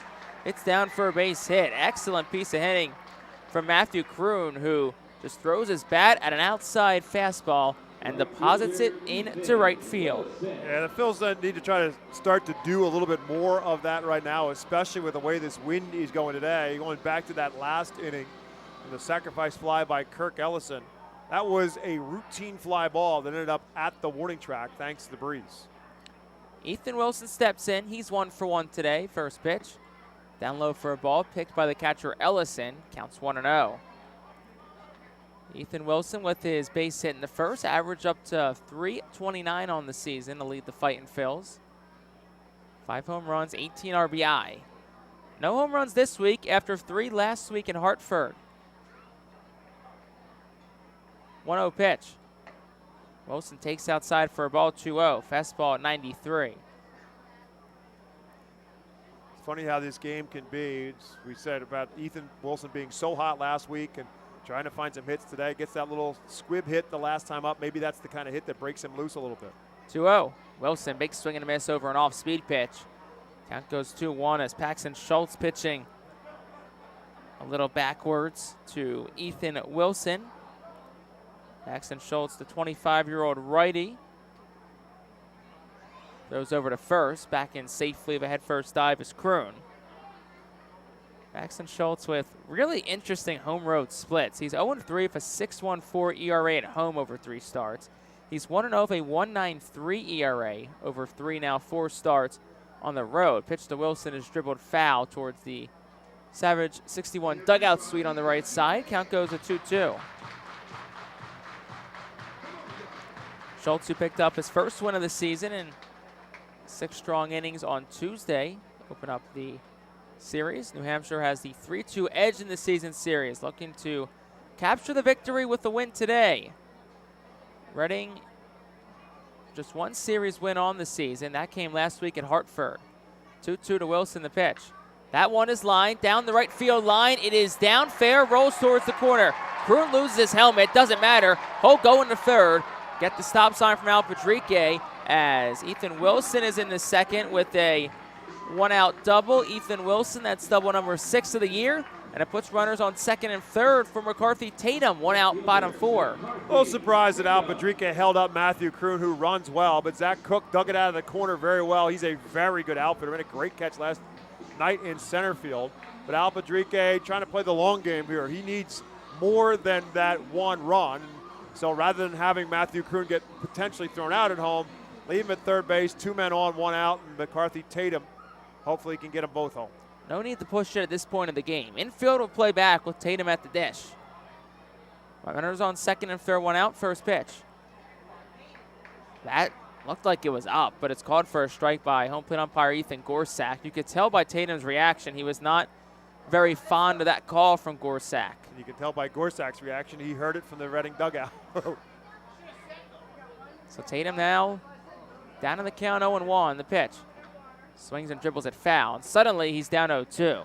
Go back to that hit by Ethan Wilson. As I said just before that maybe that little fister that he had the last time up into center field kind of brings him out of it. He was all over that pitch, hit a rocket down the line for the double. Got the hands around quickly on it. One of Wilson's specialties is how quickly he's able to snap that bat through the zone. So the count's 0-2 to McCarthy Tatum. Schultz kicks and deals. Tatum takes high for a ball. That one a little bit higher than the first pitch, so a no-doubter. Ball call from Ethan Gorsak. Big at bat here from McCarthy Tatum. Infield is back. They're basically conceding a run. So he's just got to make contact with it, at least get a run out of us. 1-2. Tatum just fights it off, dribbles it back towards the padding behind home plate, counts 1-2. Tatum was 1 for 3 with a home run last night. Reached base twice, also walked. Hitting 143 across this series so far. Down in the count, 1-2, 1 out, bottom up 4. Here's the pitch. Tatum drives it up the middle. That's a base hit. Kroon scores. Wilson stops at third. Throw goes to the cutoff man, Parmigiani, who stands to the right of the pitcher's mound. And it's an RBI single for McCarthy. Tatum, he keeps swinging a hot stick. Wilson to third. Men on the corners. 1 out. And a 4-1 ball game in the bottom of the 4th. As I said, McCarthy Tatum, that home run last night, I'm telling you, you could see the weight of the world literally lifting off his shoulders as he ran around the bases, and such a different level of mindset. He was quite simply lost at the plate for his last couple of games that he was in the lineup. You could see it, you could sense it. His timing was off. He was kind of looking around a little bit in frustration, but the home run changed everything, and the other at-bats he had last night were all productive at-bats and had a hit taken away from him in his last one. Now he's down in the count, no balls and 2 strikes. A couple of games ago, he's probably done at that point in time. He keeps himself alive, and he takes it right back through the box and gets the big hit and RBI, and now a conference at the mound to try to settle down Paxton Schultz. So as the pitching coach heads back to the dugout in Drew Hayes, Andrew Bash, the right-handed pitcher who we've seen once this week, up and throwing, just getting loose in the Fisher Cats bullpen. But 3 set dings, runners on first and third, 1 out, bottom 4. Fightin's down 4-1. Max McDowell steps in, the 8-hole hitter, as the infield plays back, trying to turn 2. First pitch to McDowell. Strike on the inside corner, 0-1. McDowell, you can tell by his reaction, not a fan. Same thing happened in his first at-bat on the first pitch he saw that he didn't think was a strike. Counts 0-1. Here's the pitch. Down low for a ball. Gets away from the catcher, Ellison. The second goes Tatum. That's big because that takes the double play out of the equation. So we'll see if that changes the infield positioning. It's going to be a wild pitch on Paxton Schultz. So now it's runners on second and third. Same thing now for Max McDowell, just like it was for McCarthy Tatum. Infield back, they're conceding a run. He's got to roll the ball somewhere. Infield stays back, 1-1 count. Just needs contact, the pitch. That one's fisted foul behind home plate. Hit off the facing of the press box to our right. And it counts 1-2. Max McDowell wears the pink and white Mother's Day uniforms for the Fightin' Phils. Red helmet up top as he holds a light brown bat. Counts 1-2 to him, 1 out. Here's the pitch. Line drive towards the middle, but it's snared by the second baseman, Schwecke, who had it played perfectly. Again, they outlaw the shift, but infielders, the middle infielders, the second baseman and shortstop will be as close to up the middle as they can get. And that's exactly what took a base hit away from Max McDowell. So he's hit 2 balls hard so far today, and he's got nothing to show for it. One to right field, and now that one looked like a base hit up the middle off the bat, but right at the second baseman. So here comes Nick Podcool, the righty. Men stay on second and third, 2 outs, bottom 4. Schultz deals. Podcool slices it foul right side, 0-1. Nick Podcool, limited action this year, but all he does is hit when he's in the lineup. This is his 7th game of the year, has reached base in all 6 he's played in so far. Had hits in the first 5 as he sits at 286. 0-1 count, Schultz deals. Podcool grounds it softly towards short, charging De Los Santos, throws on the run, it's a low throw, and it's dropped by the first baseman, Parmigiani, so that'll score a run, and Ethan Wilson, Tatum the third, Podcool to first on what's going to be an error. We'll see if it's on the shortstop or the first baseman, Parmigiani. It should be on the first baseman. That was a knee-high throw to Parmigiani. He just dropped it. Taking a look at the replay here. So it sounds like it's going to be an E6. No, I think they said give the shortstop an assist. But that can't be right, would it? Would he still get the assist if it's he would not? No. I think they may have said E6. E6, okay. Yeah, E6 assist. That would make sense. But I still think it should have been an error on the first baseman. It's also going to be the end of the day for Paxton Schultz. He got what he was looking for, which is a ground ball to get out of the inning. But the defense for the Phils gave up a couple, and now the defense for the Fisher Cats gives up something as well, and the Alvernia University Golden Wolves call to the bullpen. New pitcher coming in is Bash. Be back after this on the Our Phils Radio Network. Join us as we celebrate Reading's Spanish and Latino culture during 12 Friday home games this season. The Savage 61 Fiesta Fridays presented by Tito's Handmade Vodka, High Noon Sun Sips, Catay Law Offices, Suburban Brewing Company, Carl's Cards and Collectibles, Humane Pennsylvania, Star City Boxing, Apis Services, Supportive Concepts, and Affordable Home Care. Fiesta Friday features special Los Luchadores de Reading uniforms, Hispanic and Latino food and music, and other culture elements throughout the ballpark. Get your tickets now by calling 610-370-BALL, online at rphils.com or at the Customers Bank ticket office. To honor the 275th anniversary of Reading, the Our Phils will play as the Reading Keystones on Thursdays and select Tuesdays in 2023.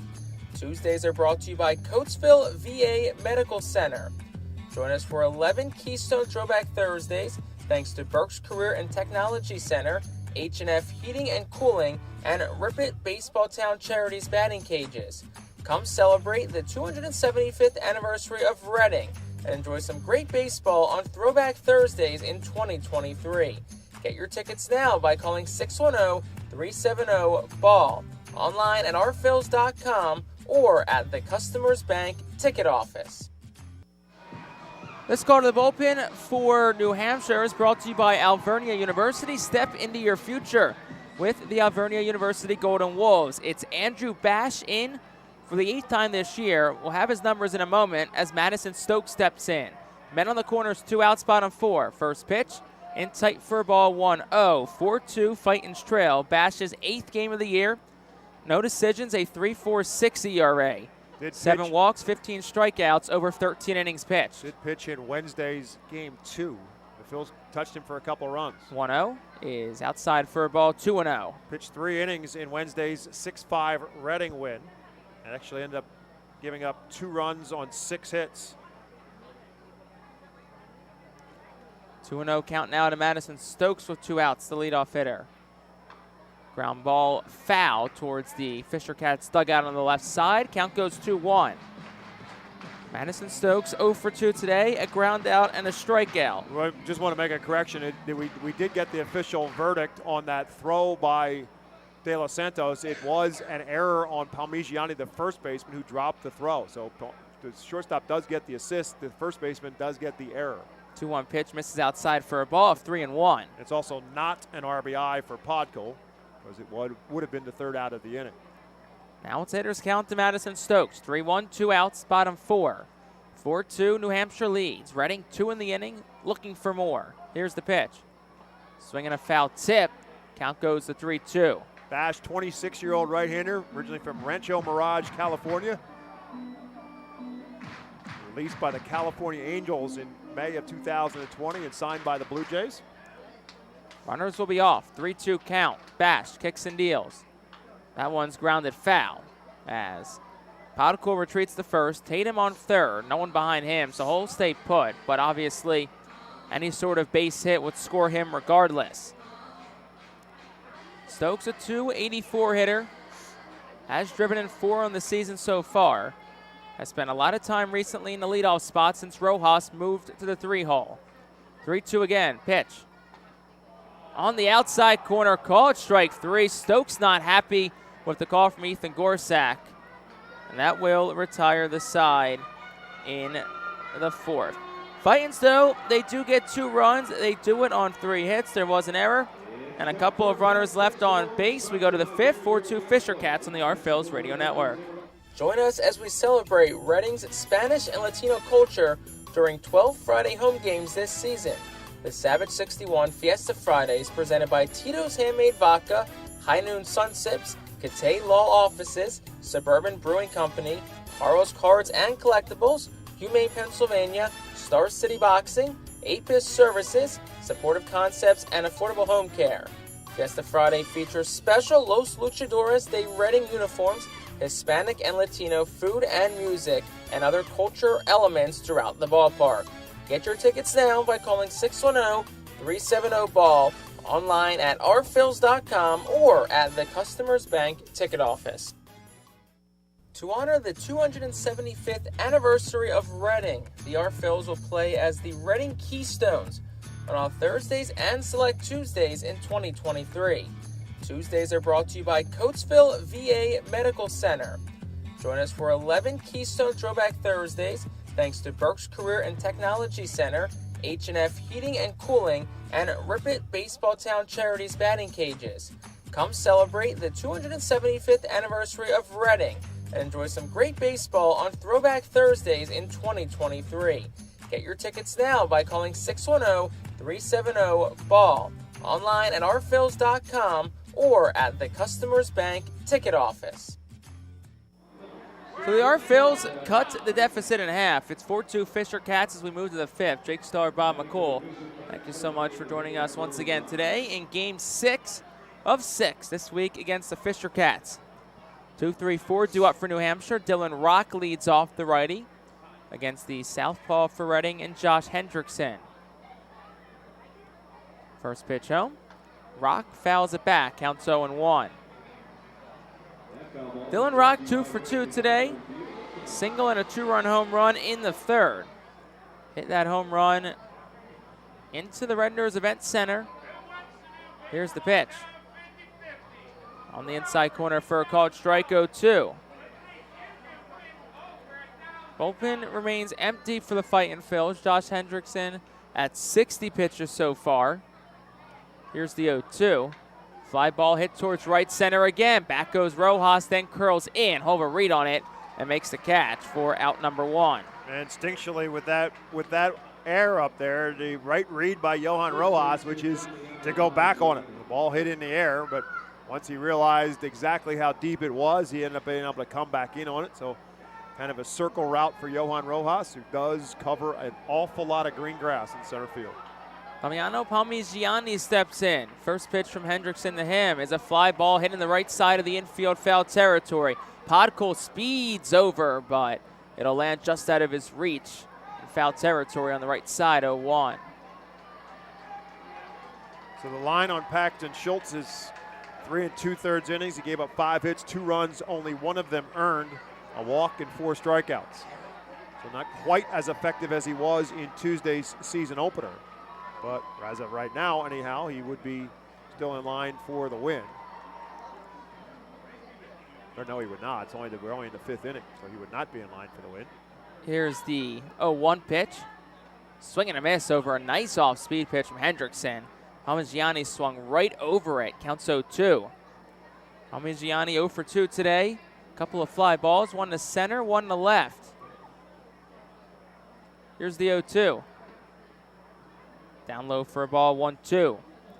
Palmigiani is 4 for 19 in this series. That includes a pair of home runs.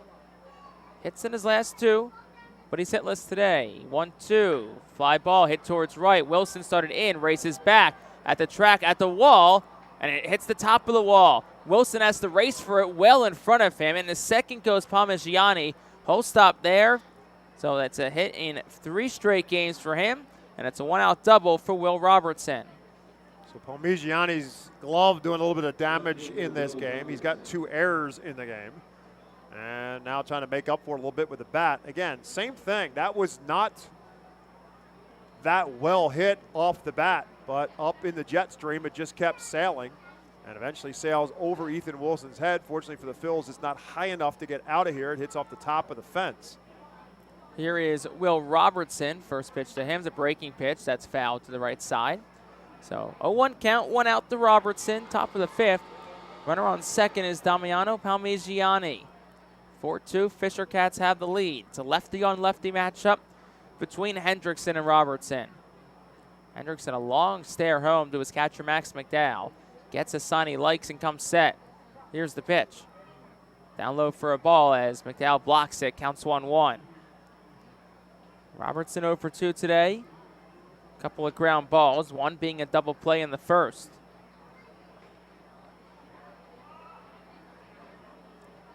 Robertson 7 for 21, 333. through the series so far, about 5.5 games. Hendrickson deals the 1-1. Swing and a miss, 1-2. Nice off-speed pitch. Robertson, who's been a run-producing machine, 9 RBI in his last 7, after only driving in 3 across the month of April. Counts 1-2, 1 out, the pitch. And in the air towards the left side, it'll slice out a play foul. Big spot here for Hendrickson and try to get himself out of this again. He's done that in a couple of different innings, but his job now is to try to hold this Fisher Cat lineup at bay and hope that his team can come back and get it a lot more time left to get some runs back in this, but his job is to hold them here, let the offense do its work. Still plenty of baseball left to play, without a doubt. There is action in the Phillies bullpen. It's Max Coons warming up. Here's the 1-2, swinging a ground ball foul towards the Fightin's dugout. Actually drops in, and it's scooped by manager Al Padrique. So the count will stay 1-2. That's pitch number 70 for Hendrickson, so he's not in danger in terms of his pitch count at this point. Season high 79, so likely his last inning. Here's the 1-2. In on the hands, shot in the air to left side of the infield. Stokes, the shortstop, drifts towards his right, makes the catch on the back edge of the infield dirt for out number 2. That'll bring Orelvis Martinez up to the plate. I know if there's one guy the Fightins will be glad to not see at the end of this series, it's Orelvis Martinez. So I think it's the Hunter Goodman Award for his performance against Reading this week. Multiple multi-home run games, 5 RBI total, 6 extra base hits, which now will send McDowell to the mound for a visit with Hendrickson. Maybe the conversation is something along the lines of Schwecky's 0 for 2, weak contact both times. Martinez has killed you this series, has a double today. Also hit into an error, but it was still a hard hit ball to Kroon. So not saying you're going to necessarily pitch around him, but you're not going to give in either. I would put four fingers down and say, go to first, young man. I would not pitch to it. Hendrickson, first pitch home. Swung on foul back, 0-1. So at the very least, Hendrickson now ahead of Martinez. 1 for 2 today. A double reached on an E5 from the third baseman Matthew Kroon. 0-1. That one's hit on a line towards left. It's down for a base hit. Getting the wave home is Parmigiani. Here's the throw to the plate. It's in plenty of time for McCarthy Tatum. An interesting decision from Cesar Martin to send Parmigiani, and Tatum delivers a one-hop strike to home. His second outfield assist of the season, and that will retire the side. No runs on a pair of hits. There were no errors, and 1 left on base for the Fisher Cats. We go to the bottom of the 5th. 4-2 New Hampshire on the Phillies Radio Network. For top-flight local jobs, go with who you know. JP Mascaro & Sons are a leading waste removal company. To meet today's employment and service demands, Mascaro is upgrading its already highly competitive employee wage and benefit package for drivers, collection crew helpers, and other positions. Call 888-MASCARO, MASCARO, for details. Work for an established local family business committed to its employees. Again, call 888-MASCARO today or apply online at www.jpmascaro.com.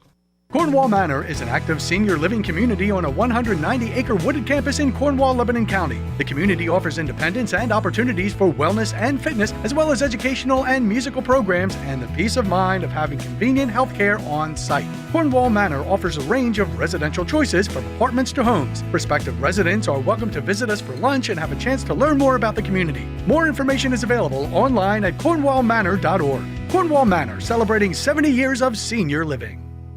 ROG Orthodontics is the proud official partner of the ROG Orthodontics Fightin' Phil's Kids Club. Join today at Fightins.com to get your free ROG Orthodontics Kids Club t-shirt, and visit FantasticSmiles.com for more information on why ROG Orthodontics is voted #1 in Berks and Monco.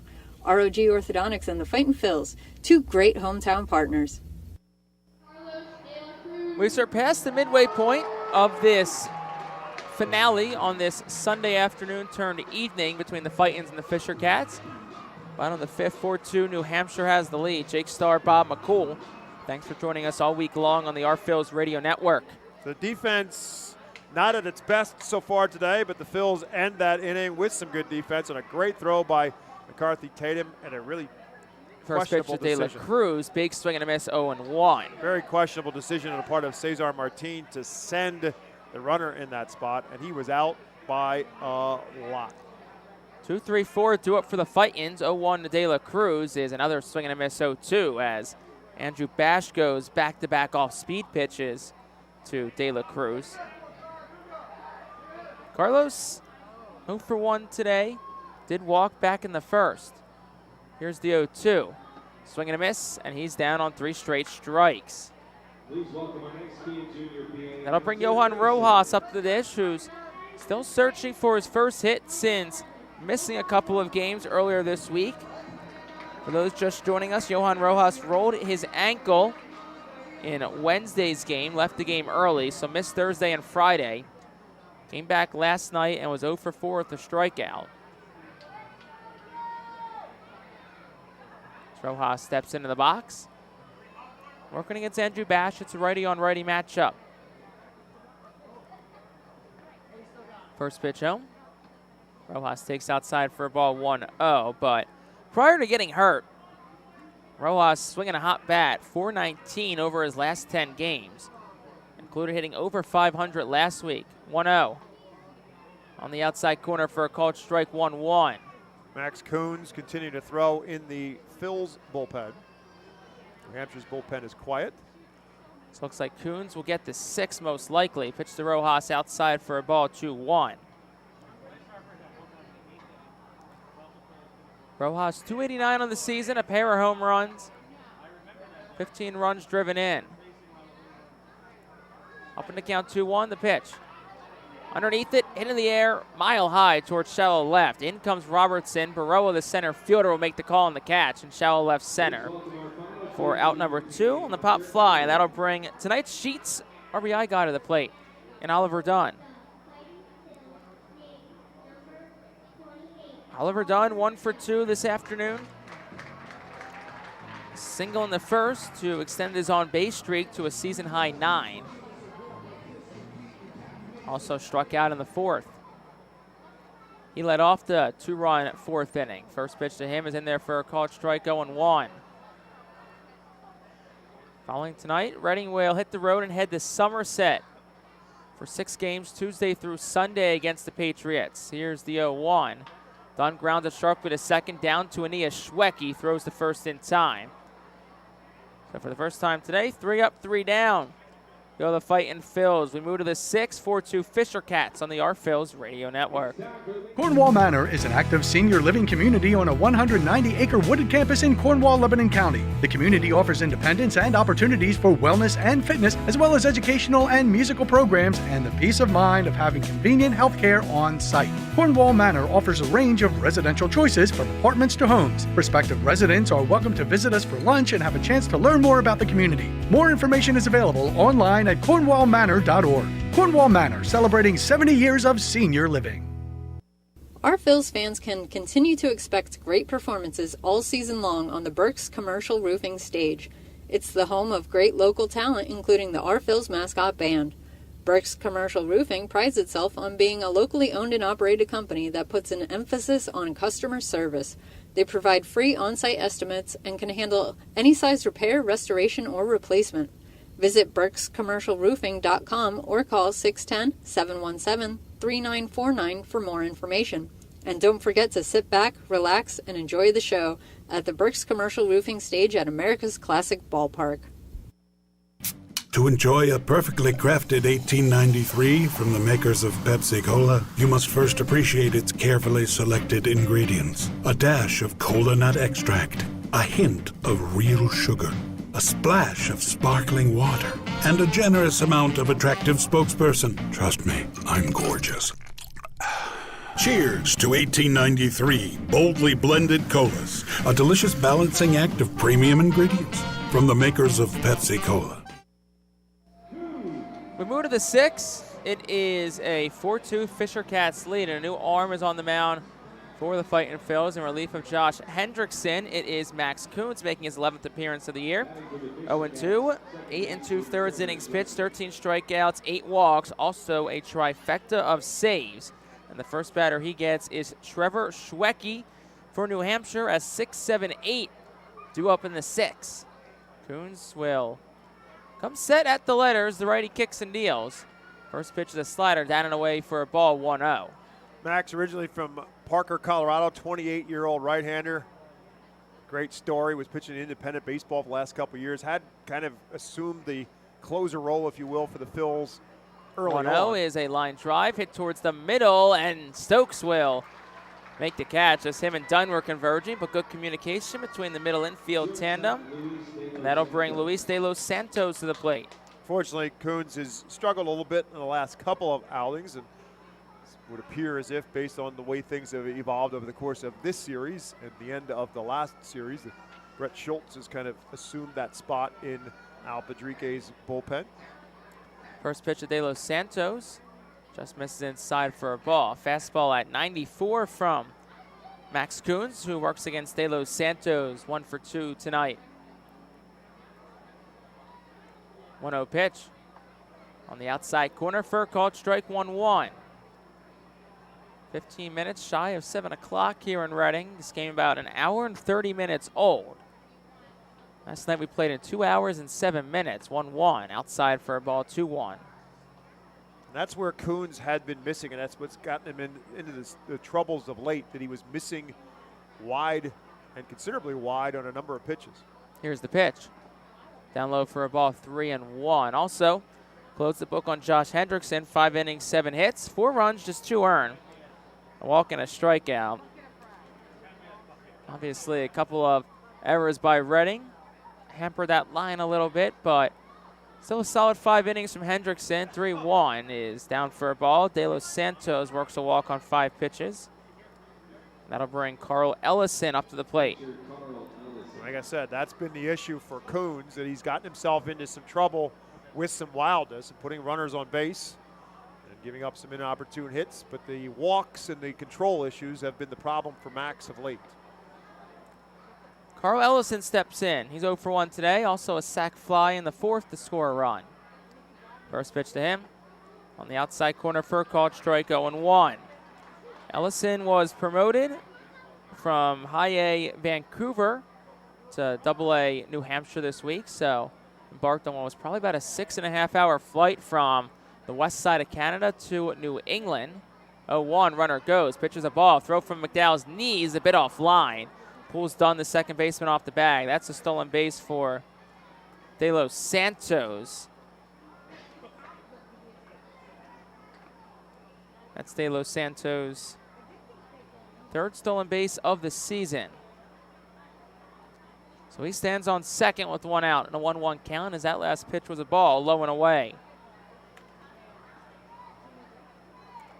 Coons set at the letters, peers back at the runner, deals home. Fastball outside for a ball, 2-1. Ellison, who bats from the right side, was 9 for 40, a hair under 250 with his time with Vancouver. 2-1 the count to him. Coons set at the letters, kicks and deals. Slap back, foul, 2-2. Ellison also was a member of the Phillies organization. Played in 2021 in the Frontier League with the Lake Erie Crushers, then signed with the Phillies in a trade for pitcher Vinny Natoli. Played for Jersey Shore and AAA Reading last year. So completely skipped AA in what was a crunch for catchers. That throw hits off the runner of De Los Santos as Coons tried to throw behind him. It goes into center field, so what'll likely be an E1, moves De Los Santos to third, but also the 3rd error of the game now for Reading.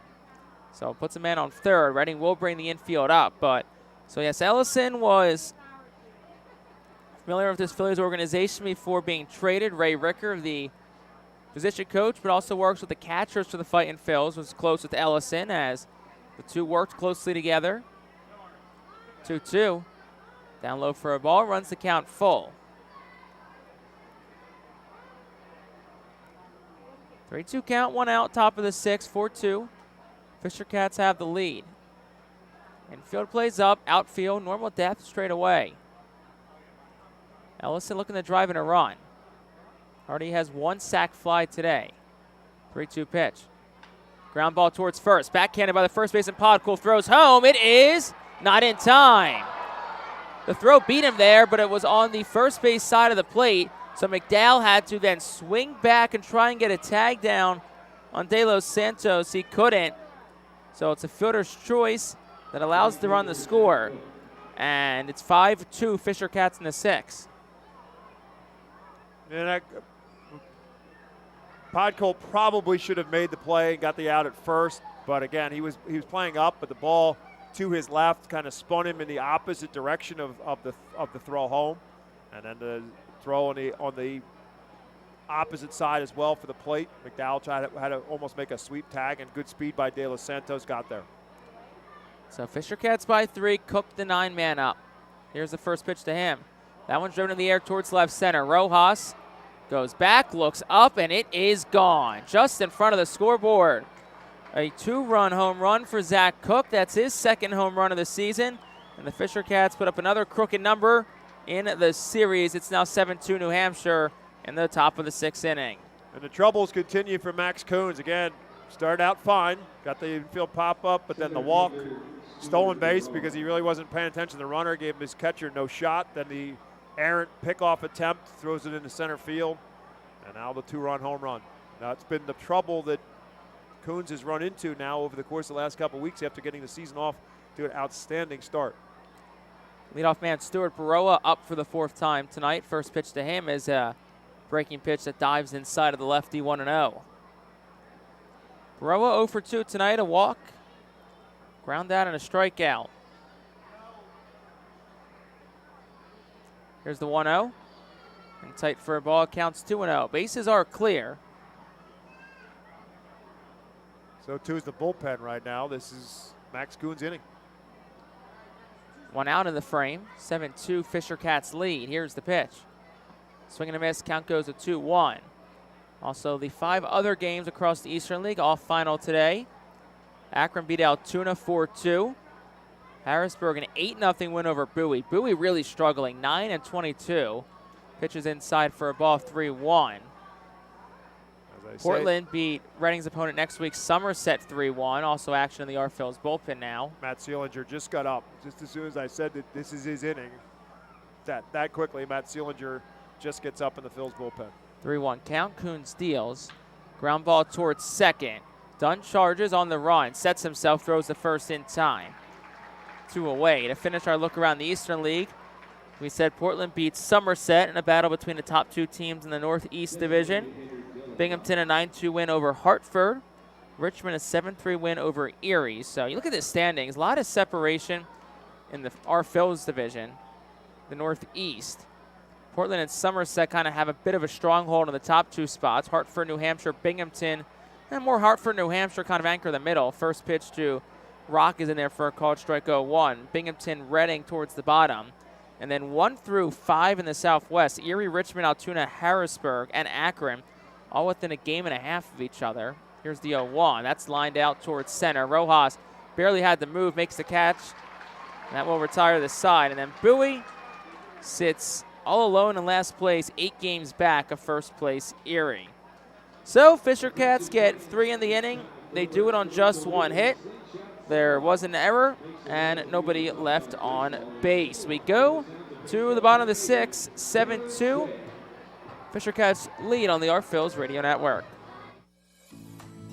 The Reading Fightin' Phillies are proud to partner with Berks County Mental Health and Disabilities Program. Together, we are striking out the stigma in order to raise community awareness about mental illness and suicide prevention with 3 simple words. Are you okay? The help is to begin a conversation to show Berks County that we care. Suicide hurts and affects everyone, but help is here. We will work together to help raise awareness about suicide and identify what we can do as a community to prevent it. People in need of assistance and support should call Crisis Intervention at 610-379-2007. Spend some quality time with the family by taking them out to the ball game every Sunday home game at FirstEnergy Stadium. Sundays are Berks Packing Sunday Family Fun Days, presented by Golden Oaks Golf Club, VA Army National Guard, Culligan Water, Aspen Home Improvements, and Rip It Baseball Town Charities batting cages. Get 4 tickets, 4 hot dogs, and 4 sodas for only $56 when purchased in advance. Join us for Burke's Packing Sunday Family Fun Days at all Sunday home games all season long at FirstEnergy Stadium. Looking for the place to have the ultimate family fun at the Fightin' Phil's game? Look no further than Capital Blue Cross Funland. Capital Blue Cross Funland features the most exciting games and entertainment at the ballpark, including speed pitch, mini golf, ring toss and peach basket toss, mascot autograph. Fightin' Phil's bats with some work cut out for them as we go to the bottom of the 6th inning. 7-2, Fisher Cats have the lead after 3 runs in the top half of the inning from New Hampshire. 5-6-7 due up for Reading against new arm for New Hampshire, Luis Quinones. I'll have more on him in a moment as he gets set to deal the first pitch. To Kroon is on the outside corner for a called strike. 9th game of the year for Quinones, 3-0, a 1.53 ERA, 9 walks, 19 strikeouts, over 17 2/3. Opponents hitting 117 against him. Here's the 0-1. Inside corner for a called strike, 0-2. Andrew Bash went an inning and a third. No hits, no runs, no earned. No walks, 2 strikeouts. 16 pitches and 11 walks. Long pause, 0-2 pitch. Kroon slaps it foul. And you can tell that that pause in delivery from Quinones is messing with the timing of Matthew Kroon a little bit. Quinones pitched in Thursday's game, a 9-2 win for New Hampshire. Pitched 2 innings, no hits, no runs, struck out 3. Another long pause from Quinones. Here's the 0-2. Kroon takes a fastball at 94 outside for a ball, 1-2. Kroon is 1 for 2 tonight, single and a strikeout. Single and the run scored. It came his last time up in the 4th. Here's the 0-2. That one's foul. Count stays 0-2. Kroon on the series, 6 for 19, 5 runs scored, a double, 3 RBI. He was 0 for 3 for runs scored, a walk, and a stolen base last night. 0-2 again. Kroon way up and away. Count goes to 1-2 as he to lean back out of the way.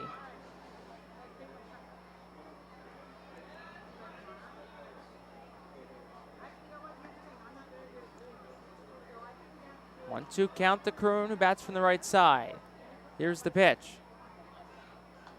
High fastball, went chasing after it and slaps it foul behind home plate, 1-2. Kroon just want to make sure he doesn't get called out on a pitch. He did chase what would have been ball 2. It was a high pitch, but he fouled it off. 1-2 count again. Deep breath from Quinones. He'll kick and deal. Here's the pitch. In tight for a ball. Count goes 2-2.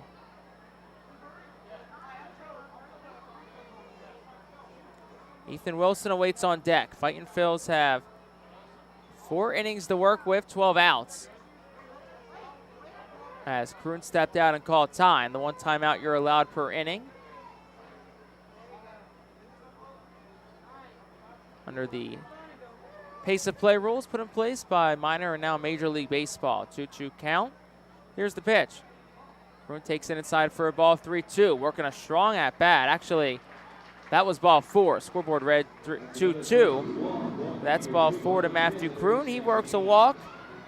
So it's a leadoff base runner for the R Phils, just the 2nd time tonight they've had that. And Ethan Wilson up to the plate after a nice double. His last at bat, he's 2 for 2 today. Wilson digs in from the left side. Kroon leads off first. Quinones, a long pause. Ready kicks and deals. Wilson slaps it foul back as he was out in front of that one, which is weird to say on a ball that read 100 on the scoreboard. But that's, to be honest, that's been Ethan Wilson's issue in this series. He's been way out in front of a lot of pitches. Obviously, he timed up that double exceptionally well the last at bat. 0-1 now to Wilson. Quinones kicks and deals. Wilson swinging a miss on a off-speed pitch at 93. Yeah, that must have been a slider from Quinones, but you're throwing 98. Your off-speed pitch is 93. But Wilson, again, a very weak swing by Ethan Wilson, a very protective swing, and he missed it. 0-2 the count to Wilson. Quinones set at the belt, kicks and deals. Down low for a ball. It bounced in front of the catcher, Ellison. Nice job by him blocking it. Count stays 1-2. Maybe if it's a 5-run difference on the scoreboard, maybe Matthew Kroon goes on that, but you're not going to take the risk of running yourself out of a spot. Right now you need base runners. Quinones, who's currently on an 8 1/3 inning scoreless streak. The Fightin' Phils would certainly love to put a dent in that. 1-2 the count to Ethan Wilson. Kroon leads off first. Nobody away, bottom 6. Quinones kicks and deals. Wilson fouls it on a protection swing on a pitch that was probably a bit inside, but I just don't know how he got around on that pitch so well. He pulled that off the facing of the Savage 61 dugout sweep, but he really turned on that pitch. It was way inside. Counts 1-2 still to Wilson. Quinones kicks and deals. Swing and a miss on a slow off-speed pitch for him at 81. Wilson's down on strikes. Great pitch, though, by Quinones. Went hard, especially into Wilson, goes soft away, and Wilson fans through it as McCarthy Tatum's up to the plate.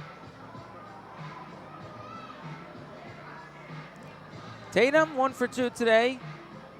Single and a fielder's choice. He digs in from the right side with a slightly open stance. Kroon leads off first. 1 away, bottom 6. Quinones set at the belt, deals. At the belt for a called strike, 0-1. Tatum did not like that one, asking home plate umpire Ethan Gorsak where it was. And I think he has a point. It does look like they're above the belt. Not the first time tonight. It's a getaway day strike zone, I think some could say. Counts 0-1. Here's the pitch. Swing and a miss 0-2. And that's what hurts, too, if you're a guy like Tatum. You take a pitch that you don't think is a strike, your zone expands, you have to protect, and all of a sudden you're down 0-2. And a good pitch by Quinones. It's that same off-speed pitch he just threw there is the same off-speed pitch that he struck out Ethan Wilson on. 0-2 count, 1 out. Here's the pitch. They'll appeal towards first as Tatum checked the swing. Austin Snow at first will say no swing. Quinones comes right back with the same pitch and almost got Tatum to bite again. Once again, Ethan Gorsak to play today. Austin Snow at first. Andy Simons at third. Andy Simons, a substitute umpire for the last 2 games of the series. Tyler Whitty, the crew chief, had the first 4 games. 1-2 count. Here's the pitch. Line drive towards short. Fielded on a short hop by the shortstop De Los Santos. Goes to second for 1. Throw to first in time. And it's a 6-4-3 inning-ending double play to retire the side. No runs, no hits. There were no errors, and nobody left on base for the Fightin' Phils. 2/3 the way home. 7-2 our score. Fisher Cats lead. Back after this on the Our Phils Radio Network. Are you looking for a reliable food distributor to meet all your culinary needs? Look no further than our trusted team at Feaser's Food Distributors. For over 120 years, our products have been sourced from the best farms and suppliers, ensuring that you get the best ingredients for your restaurant or organization. From fresh produce to premium meats, Feaser's supplies everything but the appetite. Visit Feasers.com today to experience the difference in working with a top-tier, family-owned food distributor. Feaser's, your partner for success in the kitchen. Looking for a fast and hassle-free way to get your snacks and non-perishable groceries?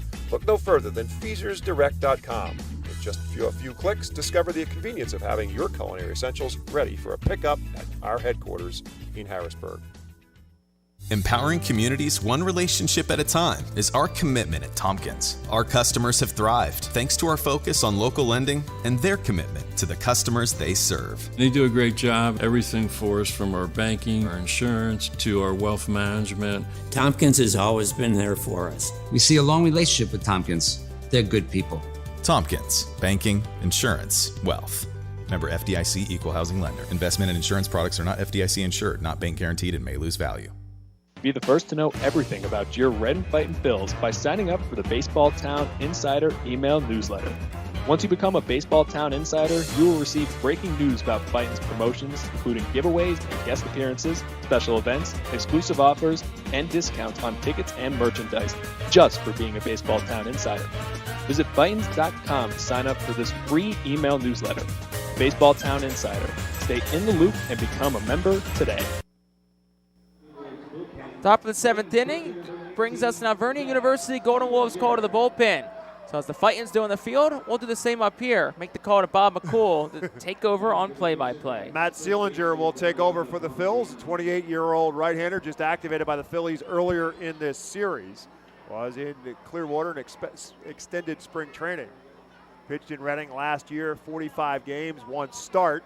Obviously the rest in relief, 33-2 record with a 3.47 earned run average. First batter he faces is Damiano Palmigiani, takes one for a ball, and then comes back with a swing and a miss at a 94-mile-an-hour fastball. Palmigiani 1 for 3 tonight, doubled back in the 5th inning. Eventually was thrown out trying to score on a base hit. McCarthy Tatum, the left fielder, threw him out at home. That ended the 5th inning for the Fisher Cats, but they put 3 more across in the 6th on the 3-run home run by Zach Cook. They lead it 7-2, a 2-run home run by Zach Cook. It was a 3-run inning, and it's a 7-2 game right now. And now on a 2-1 pitch, Seelinger misses up high. Now it's 3 balls and a strike. Josh Hendrickson started, went 5 innings. Max Coons pitched the 6th. Seelinger now on to the 7th and gets a pitch over for a called strike to Palmigiani. He thought it was ball 4. So now it's 3 balls and 2 strikes. It has been the high strike that most of the batters have complained about so far in this one. 3-2 pitch tapped towards the left side.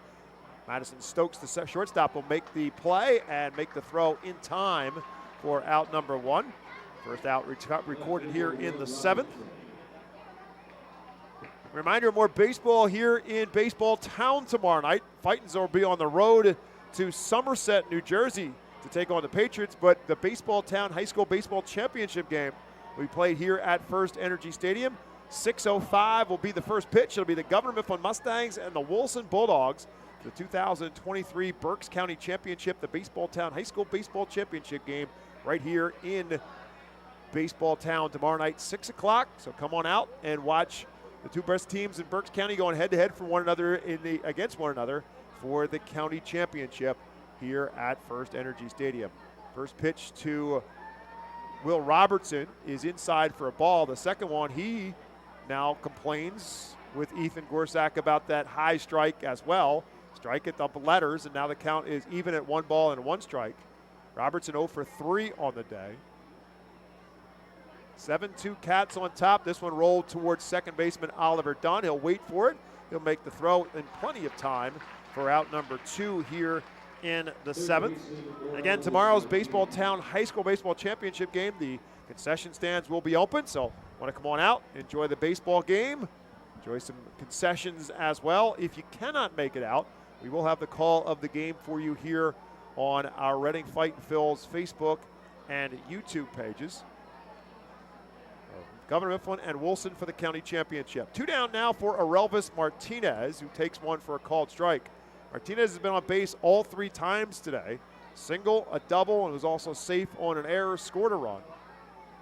He had the base hit that McCarthy Tatum threw Palmigiani out at the plate to end the 5th, taking an RBI away from Martinez, who does have 10 on the series and 25 on the year. 1 ball and 1 strike to him now. Seelinger trying to get him out. Swing and a miss at an off-speed pitch he's way out in front of, and now it's 1 ball and 2 strikes. Martinez hit 30 home runs a season ago for New Hampshire, now with 9 on the year in 2023. Another off-speed pitch, and it's over for a call. It's strike 3, and Seelinger throws himself a 1-2-3 7th inning.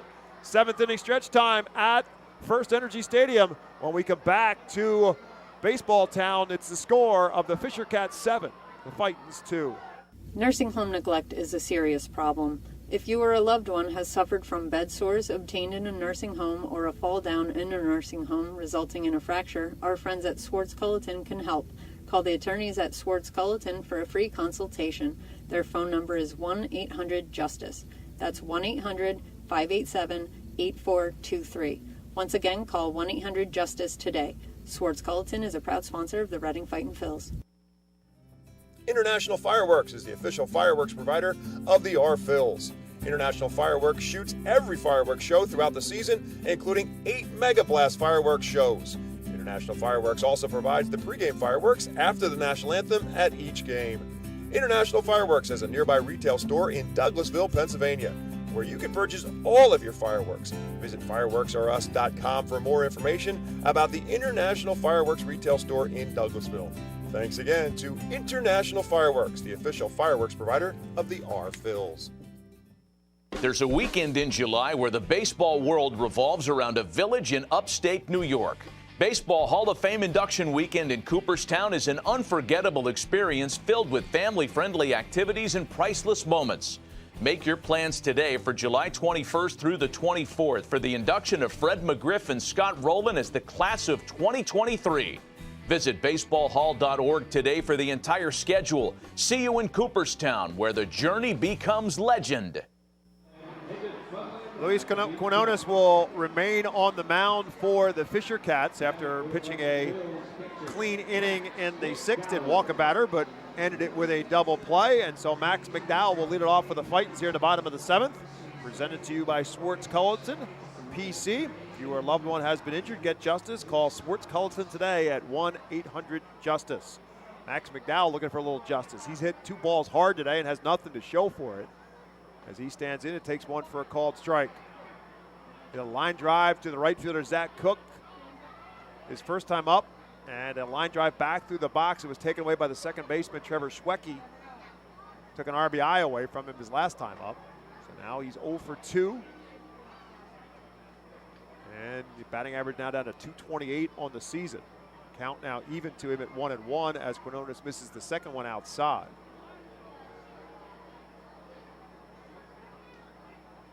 This one's up high, two balls and a strike. Nick Podkol waits on deck. And then the top of the order for the Fightins here in the bottom of the 7th, trailing 7-2.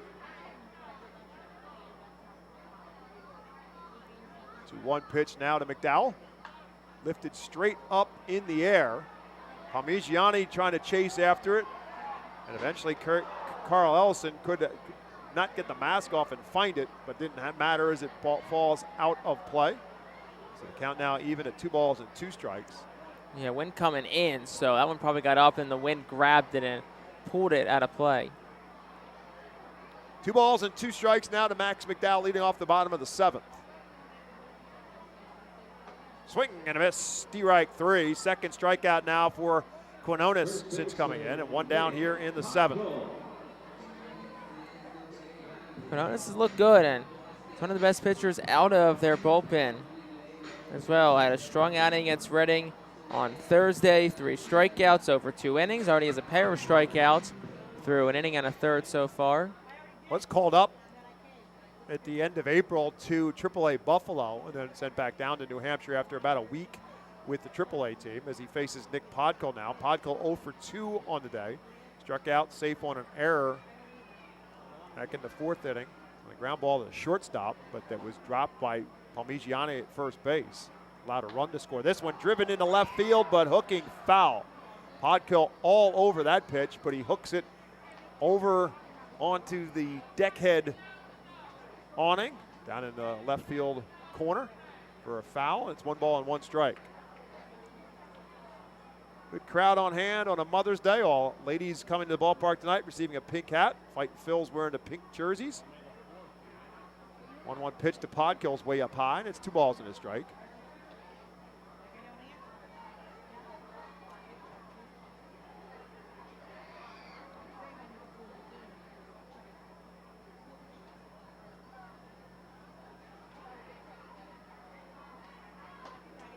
That one's over for a called strike 2. Podkol originally from Munster, Indiana, played his college baseball at Notre Dame. He's a 3-year starter for the Fighting Irish. Drafted originally by the Toronto Blue Jays, the 7th round in 2018. Released by the Blue Jays last August and signed for the Phillies in the offseason. Chance trying to get back at his old teammates here as he fouls this one out of play. 2 balls and 2 strikes. Played last year in Buffalo in the Blue Jays. As I said a moment ago, that's the AAA team for the Blue Jays. Hit just .211 last year in AAA. 2 balls and 2 strikes. Fouls this one out of play.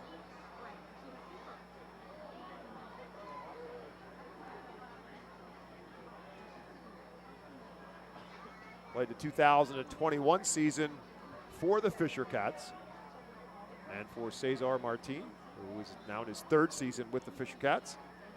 2-2 to Podkul. Checks his swing and a pitch up high. Now he works to count full. Jonas did walk a batter last inning. That was Kroon, who was in a similar spot. Worked it full and then took ball 4.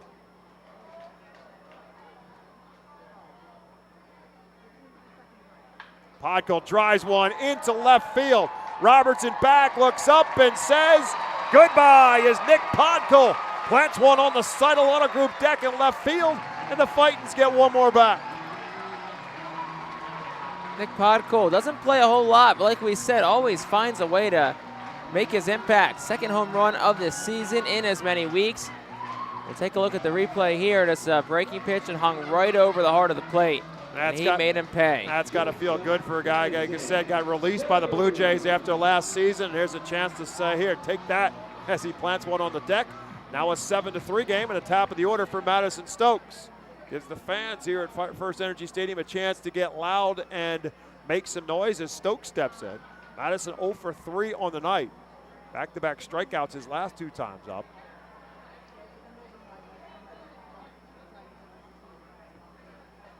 Takes that one for a called strike.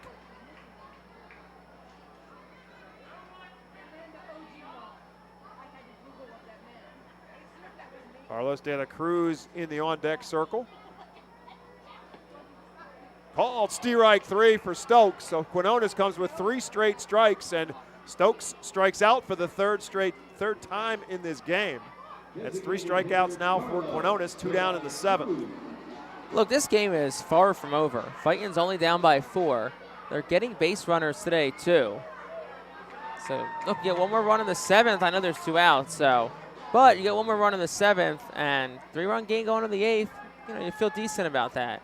De La Cruz 0 for 2 on the night. Walked back in the 1st inning. Round out the 3rd and a strikeout in his 3 plate appearances in total. Average now down to 275 for Carlos. Team high 7 home runs, 15 RBIs, 1-0 pitch to him. Late swing and a miss. Count now even. Juan Rojas in the on-deck circle, hoping for a chance here in the bottom of the 7th.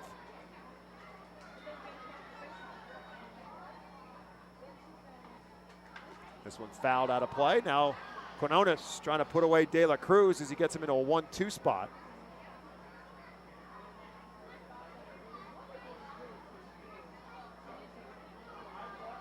Quinones has struck out 3 of the 5 outs he's recorded so far. The double play that ended the 6th inning. 1-2 pitch. Up high, ball 2. Again, as we said, it has been the high strike that some of the batters for both sides have questioned so far in this one. That one too high even for Carlos De La Cruz, and now it's 2-2. That's high again. Count now full. So again, he works another batter to a full count. Podkul turned on a 3-2 pitch and put it on the deck. Now De La Cruz is going to call time. Carlos having some batting glove issues.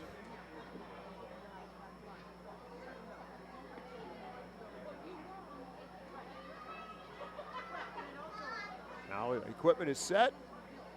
He's ready to go. 3 balls, 2 strikes, 2 outs. Bottom half of the 7th.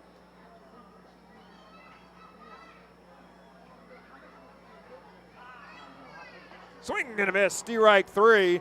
And Quinones ends up striking out the side, surrounded by a solo home run for Nick Podkul. The lone run in the inning, the lone hit.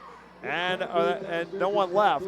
We're through 7 in Baseball Town. The score, New Hampshire 7, Reading 3. Nursing home neglect is a serious problem. If you or a loved one has suffered from bed sores obtained in a nursing home or a fall down in a nursing home resulting in a fracture, our friends at Swartz-Culleton can help. Call the attorneys at Swartz-Culleton for a free consultation. Their phone number is 1-800-JUSTICE.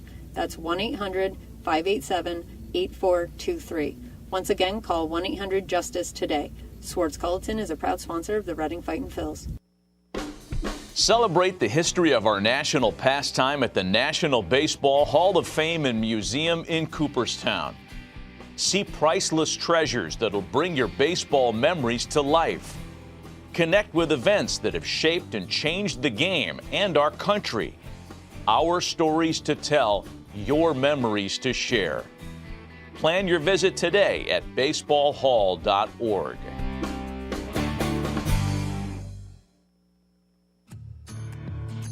The Reading Fightin' Phil's birthday package is the best way to celebrate a birthday. Whether you're a youngster or an adult, there's no better birthday than a Fightin' Phil's birthday. The Fightin' Fan birthday package is customizable for fans of any age and starts at just $130. Base packages include 10 general admission tickets to a Fightin's home game, an autographed baseball, and a VIP reserved parking spot. Fans can also add a wide variety of experiences and options to make sure your favorite Fightin's fan's birthday is a grand slam.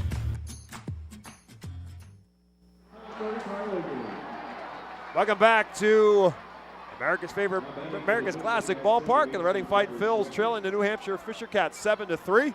Alongside Jake Starr, my name is Bob McCool. Top half of the 8th inning, and the Fisher Cats to the plate, led by Trevor Schwecke, facing Matt Seelinger in his 2nd inning of work. After going through a perfect 7th inning, Seelinger back to work, and the first pitch to Schwecke is over for a called strike. Schwecke 0 for 3 on the night, and now fouls this one off on a late swing. And he's quickly behind, no balls and 2 strikes. Well, we learned a fun fact between innings. Yes, we did. Nobody on this current R. Phils team has ever been skydiving before. The higher or lower question of the day was, have you ever been a skydiver? And that question is posed to the players as Schwecke slaps one into left field. McCarthy Tatum will chase after it, and he'll catch it for out number 1. Fan has to guess a percentage, and then another fan says higher or lower. And the young man who was asked the question, he's guessed 0%. And the answer was 0. Which for something like skydiving, it's a good guess. Yeah, especially if you're, a professional baseball player. It's probably a pretty good thing not to jump out of an airplane. I'm just saying, might be good for your career. As Luis De Los Santos steps to the plate, fouls the first pitch back. De Los Santos has been on base twice in this game, and he scored both times. Doubled and scored in the 4th, walked and came around to score in the 6th. 3 spot in the 6th. The big difference on the scoreboard right now is 7-3 advantage for the Fisher Cats. Another big swing by De Los Santos. He comes up empty. That double, by the way, by De Los Santos has been his lone hit in this series. He's 1 for 14 now in the series. But again, he scored 2 runs today, thanks to the walk. Field, Ethan Wilson broke in. Now he's got to go back. Still going back to the wall, leaps up, and makes the catch right in front of the pool party in deep right field. Ethan Wilson battling the wind, ultimately makes the catch, and that'll do it for the Cats in the 8th as they go 1-2-3.